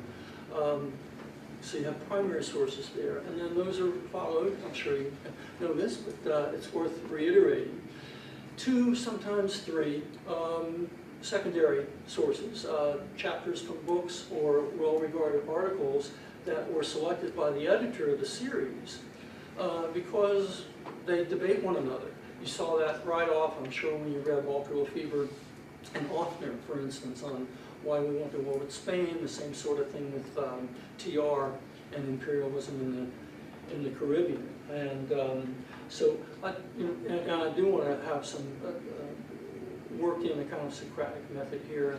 I'm not going to lecture, I promise, an hour and a half and then an hour and a half. We don't really want to do that, but and I want to have a casual dimension to this as well. I brought these maps because I would like us to talk about what goes into world power status to begin with. What you have there is some interesting documents from Queen Lil of Hawaii, pleading for Hawaii's independence, to an excerpt from Frederick Jackson Turner's famous essay, The Significance of the Frontier on American History and so on, with just one essay from a very famous book called The Rise and Fall of the Great Powers by Paul Kennedy. And that was a huge book like this, enormous bestseller. I think it sold 600,000 or 700,000 hardcover copies. But I'd like to draw your attention first, before we get underway here, to this map so that you can have a sense of the development of the United States from a continental perspective before we move into the late 19th century. This kind of amber color here are the original 13 colonies. Of course, this is the size of the United States. At the time of the British colonies with the Revolution, but here to the Mississippi River was the Revolutionary Settlement there. And then in 1803, as you know, Thomas Jefferson managed the greatest real estate trick theretofore. That's 828,000 square miles for about $14 million. It works out to about 2.5 cents an acre, doubling the size of the United States, the Louisiana Purchase. For Jefferson's concept of the Empire of Liberty, which of course included slavery. And then you have this part. I'm going to speak heretically a little bit here because I still consider myself an Ohioan, even though I've lived in Texas for over 20 years now. But to see how the United States developed, there's an interesting point of debate in the broad sweep of American diplomatic history. When we get to the point of formal, more or less formal, and informal imperialism, circa the turn of the century, is that a departure in the American historical experience? Is it or isn't it? Some historians would say yes, but if you look at it like this, you know, it's a continuation in a sense, and I can't think of any historian who argues that the United States was an innocent in the case of the U.S.-Mexican War. No real reason for that war, except that we wanted that territory. When I teach a 2-semester sequence in the history of the United States foreign policy, we read a brief book at one point on American Indian history, about the eastern tribes in particular. And Indians are mentioned as sort of quasi-sovereign, they have that kind of entity about them in the Constitution, so they're regarded as nations, so to speak. And they do fit into the history of American diplomacy for a lot of reasons, because you're negotiating treaties, Indian removal and all of that. If you look at the ideology, the justification behind Indian removal, to move, you know, a Trail of Tears, for instance, and you know, stuff about that. It's not all that dissimilar if you look at the press in the 1830s and 1840s about manifest destiny. That these folks down here are not really using this land as well as we could. And you don't mention this when you're in San Antonio, but a fair number of the people of the Alamo were slaveholders. And according to John Wayne, they were fighting for freedom and all that, which on one level they might have been, but you see what I'm getting at. There are interesting complications to this whole story, and then you get out here to the West Coast, and that gets us coming to the Turner thesis. And one other thing here, I have this map here. There was an interesting essay by a very famous historian of the American South named C. Van Woodward. Have any of you ever heard of C. Van Woodward? This famous Yale historian wrote a wonderful essay on what he considered American history's free security for the longest time. That is to say, Pacific Ocean, Atlantic Ocean, once you get past the period of the War of 1812, for instance. From that time onward, until you get to Pearl Harbor, the United States really didn't have serious issues about its own physical security, although it worried a little bit around the turn of the century. The Germans, for a little bit, you got a sense of that. But think about that. To the north was Canada. To the south was a weaker, distracted country. And in the Atlantic and the Pacific. Think about the implications of that for American political institutions. And the venerable tradition that left the history of the country in December 1941, the anti-militarist tradition in American history. We did not keep standing armies. Because a lot of the founders, of course, were historians in their own right, and they studied Rome. And they knew how to destroy and how to build a republic or a democracy, whatever you're talking about, and standing armies were inimical to free institutions, that sort of thing. But, if you contrast it with the experience of, say, various European countries, when you're bordered or surrounded by other countries with armies and so on, around 1898, the United States Army was, right before the war with Spain, 28,000.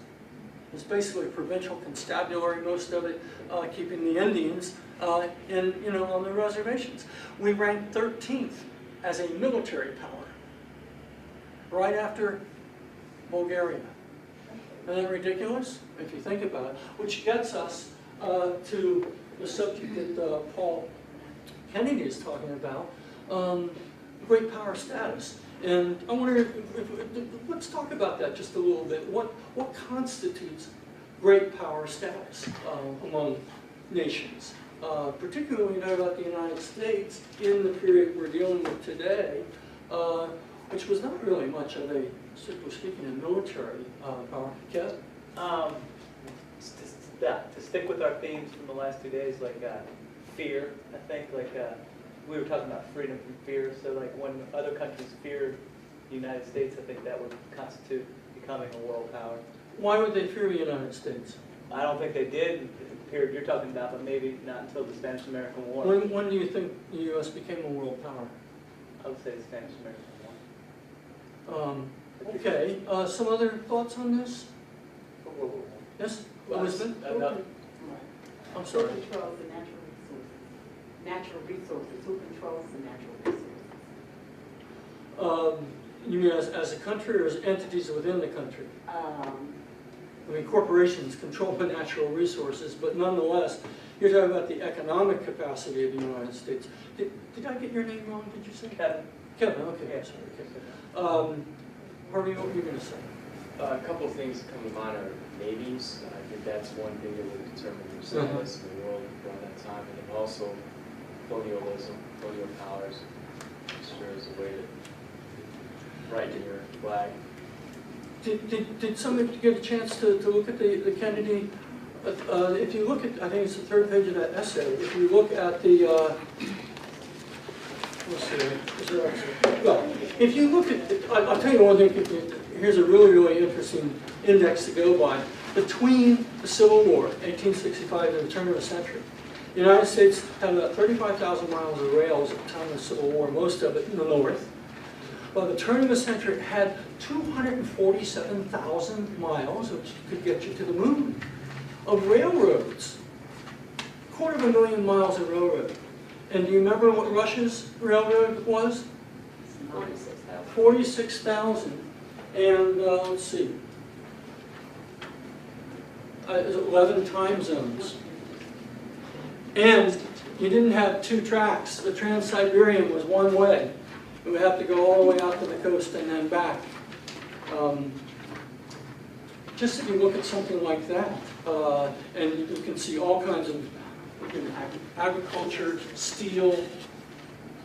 And then, so I think it also is like what kind of power, like economic power or military power, because they were 13th in terms of military power, but I don't believe they were 13th in terms of economic power. Yes, in pretty short order, it's going to rise to 3rd after Great Britain and Germany, of course. But some other observations about what constitutes great power status?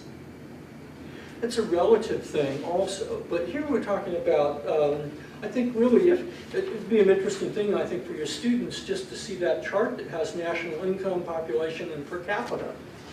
Just that alone tells you an awful lot. Railroads in terms of stimulating the steel industry and just the expansion in general, moving people out there and moving agriculture back and forth, all those things. All those things sort of come in together when suddenly now you have this circumstance of Cuba and the Caribbean and those factors in all of this. What would be the basic, how many of you have taught the Spanish-American War already at one time or another? Come around here. Kevin, you want to tell us how do you start that out? What kind of, just the basic bare bones of it?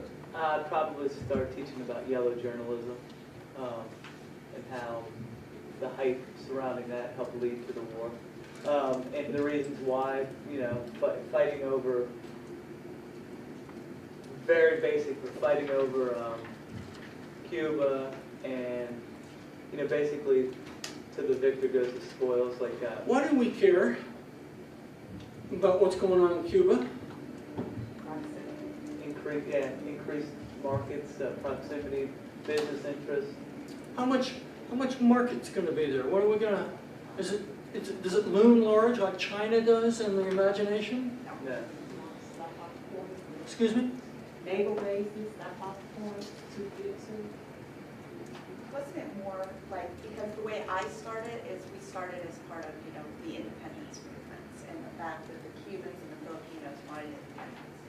And the United States wasn't really that involved in it at all. We didn't really care until the yellow journalism, until the Maine, until all of a sudden, you know, it was thrust in, and that's what got America all hyped up. And then, but I teach it from, you know, an independence point of view and getting involved in things around the world. Did you get to read the piece by Luis Perez on the Cuban perspective of American? It's really, I focus more you haven't had a chance yet. It's really, really interesting. That set of essays. Walter Lefebvre has a thesis. He says, we went to war against Spain. He says, and these are his words, to preserve the American system. And Offner argues, well, perhaps, but we didn't have a choice. We went to the war reluctantly. And we needed it to end a little faster than it seemed to be ending. He doesn't exactly say why it's got to happen. It's been going on since, on and off, we've had rebellions for the previous 20 years or so. But it was coming to a head in the mid-1890s. And then Luis Perez says that the leaders of the Cuban rebellion did not want the United States to come in there at all.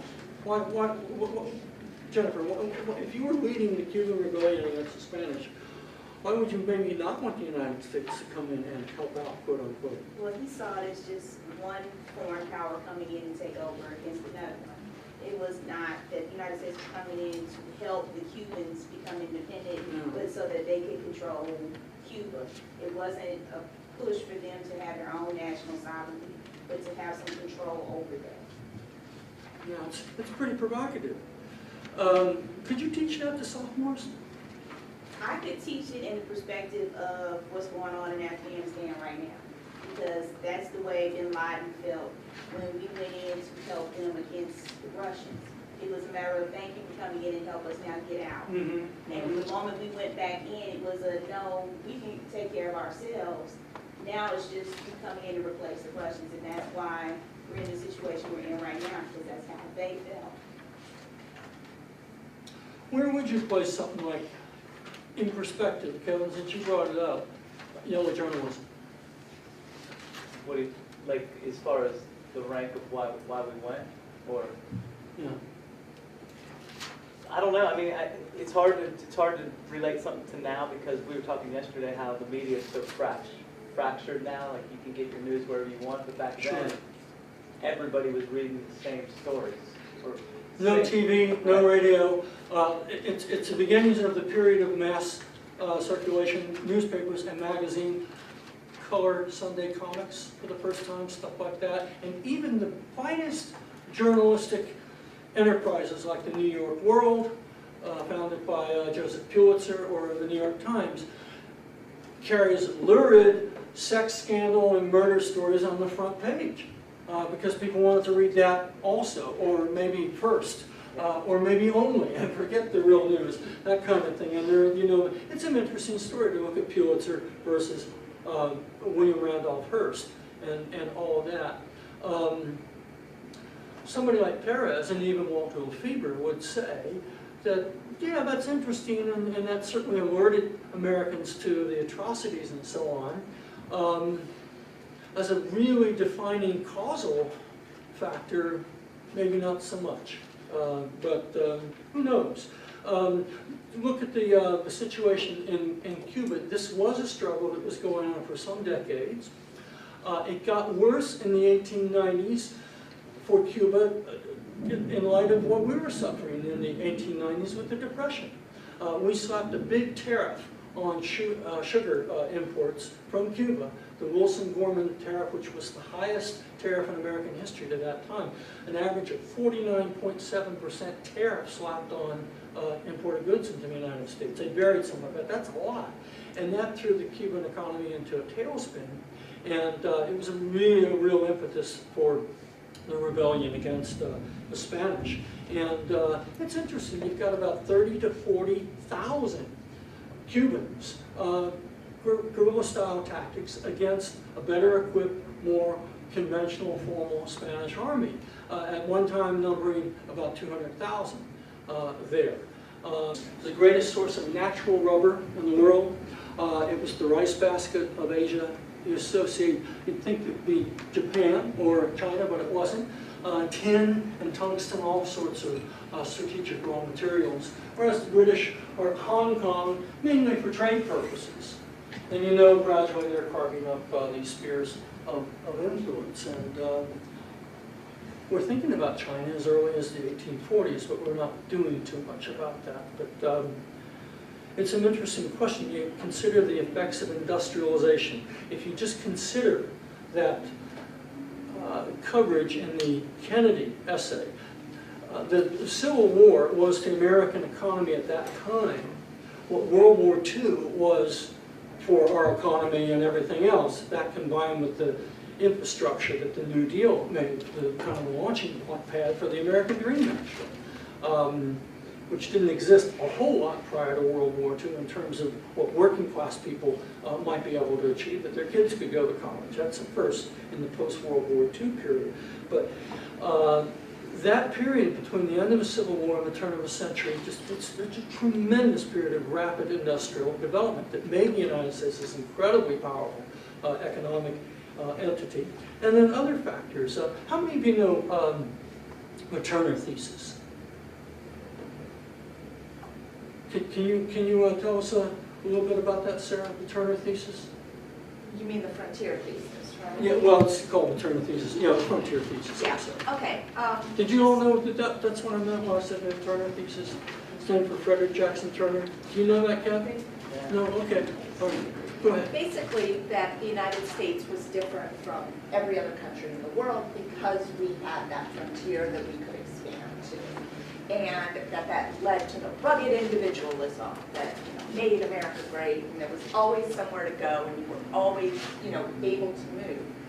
And that ended once you got to the Pacific Ocean, and so that's why that it had to be rechanneled almost, and so that was a lot of the rationale.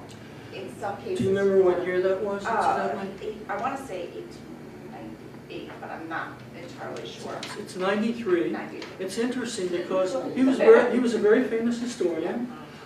He was a friend of Theodore Roosevelt's and Woodrow Wilson. Most well-educated people, certainly in the Eastern establishment between Washington and New York, knew of Turner's famous thesis. He gave it as a paper at the annual convention of the American Historical Association, which met in Chicago that year. You all know what was going on in Chicago in 1893? World's Fair. The biggest World's Fair ever at that time, yeah. That was America's arrival in that sense also.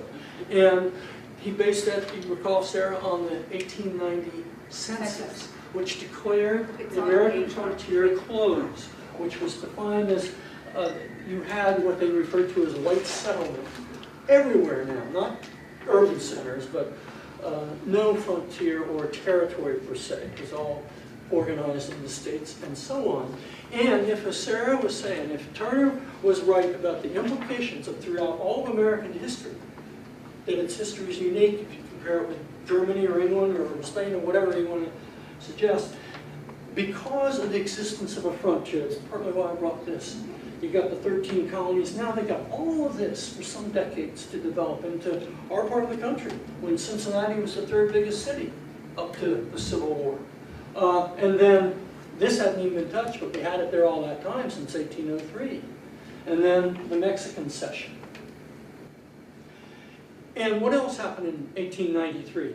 Walter Lefebvre really hammers hard in that essay on the Spanish-American War. You remember? Yeah. The worst depression in American history to that time until you get to the one in the 1930s.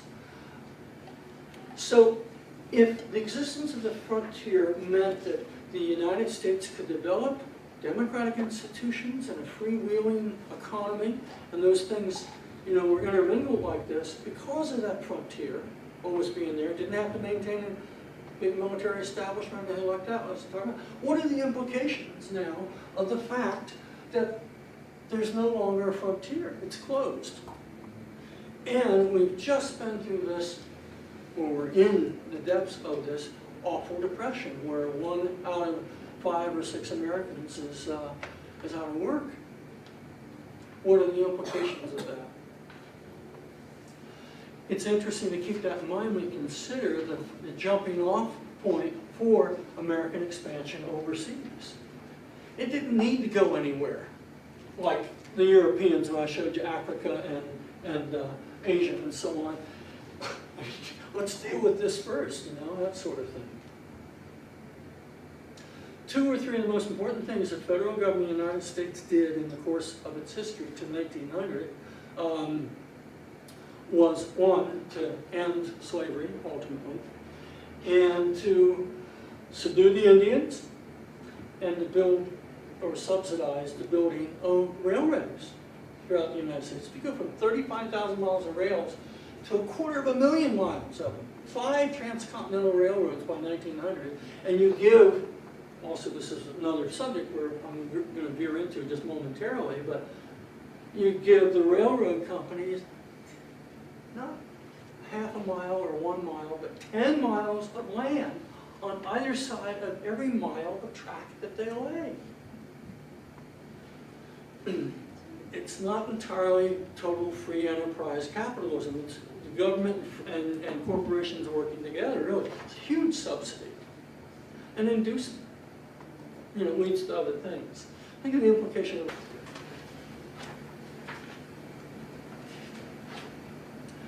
agriculture. I mean, I don't know, maybe some of you think Ronald Reagan won the Cold War, but probably it was a little bit of Harry Truman and Dwight Eisenhower, John Kennedy, and Lyndon Johnson, and Richard Nixon, and so on, through Ronald Reagan.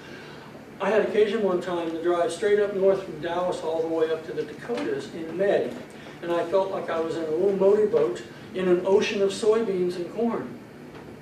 And in the early 60s, in the Kennedy period, about 8% of the population in the United States produced all the agriculture,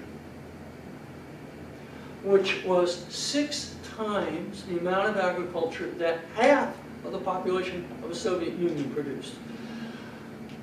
Isn't that amazing? That is to say, half of the population of the Soviet Union was engaged in agricultural work of one sort or another. 8% of our population, 6 times. And if you don't think that's an interesting index also into great power status, alongside the military things and all of that. So I think that's a really interesting, yes?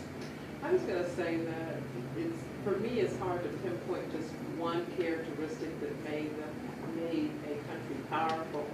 And I'm thinking back to the article about the Anglo-American race, how he says that... Are you referring to a document? Yes, it's in okay. the book here, yes. Messiah Strong and Superiority. And he points out that it's not only the energy, the intense persistence energy, but it's also the fact that they had this great growth in population and the climate. It's like all these things together. You're talking about the U.S. Yes, yeah. Yeah. Creates this powerful entity that's able, sure. And I keep thinking of the word, they just have the ability. It's the whole package. You know, this is a little silly, but, you know, I think about men when they think of women and the woman that they want to marry. It's not one thing about her, it's the whole package. You know, she's got sure, intelligence, absolutely. she's got this, she's got this. See, they are great, they know what I'm talking about. I never knew this, my husband told me this. But it's the whole package that comes to you, you know. So for the U.S., I'm thinking of it's set the Spanish-American War brought in the military piece. You know, there's some development there that shows we have some might. Sure. We know we potential, have right, exactly. Of great power status. Exactly. We have this population of people and great leaders. We have diplomacy power. We have money to back it. I mean, it's the whole package at this time that makes us powerful, in my opinion, anyway. And to add, you talked about the railroads, you talked about the agriculture, so they needed these inventions, these inventors, and these inventions. Sure. So that they would be able to produce the steam engine and whatever the new tools for agriculture, so that 8% could populate. This period, we're talking about half the population engaging in agricultural work. You know, for developing all this was known as the Great American Desert, also by virtue of the Lewis and Clark expedition. And then in the 1870s and 1880s, they developed 2 or 3 things, like the deep well windmill to create, you know, the cereal basket, and also barbed wire, because there weren't trees there. You had to, on one particular day when they organized the Dakotas into territory, they sold 250,000 small saplings. And people just planted all over the place. You need it for windbreak and soil, prevent soil erosion and so on. But the barbed wire actually was, depends on what agricultural history you're reading, we'll say that barbed wire was to the development of the West what the cotton was to, cotton gin was to the southern agricultural industry. That sounds like an exaggeration actually, but it's a considerable factor in all of this. So there's Kennedy's book, Paul Kennedy's book, is awfully interesting. It goes back to Roman times, actually. Great power, what constituted great power status then. And so the technological aspects of military power per se changes from epoch to epoch. Why do you think we were sort of Johnny-come-latelys to this? Because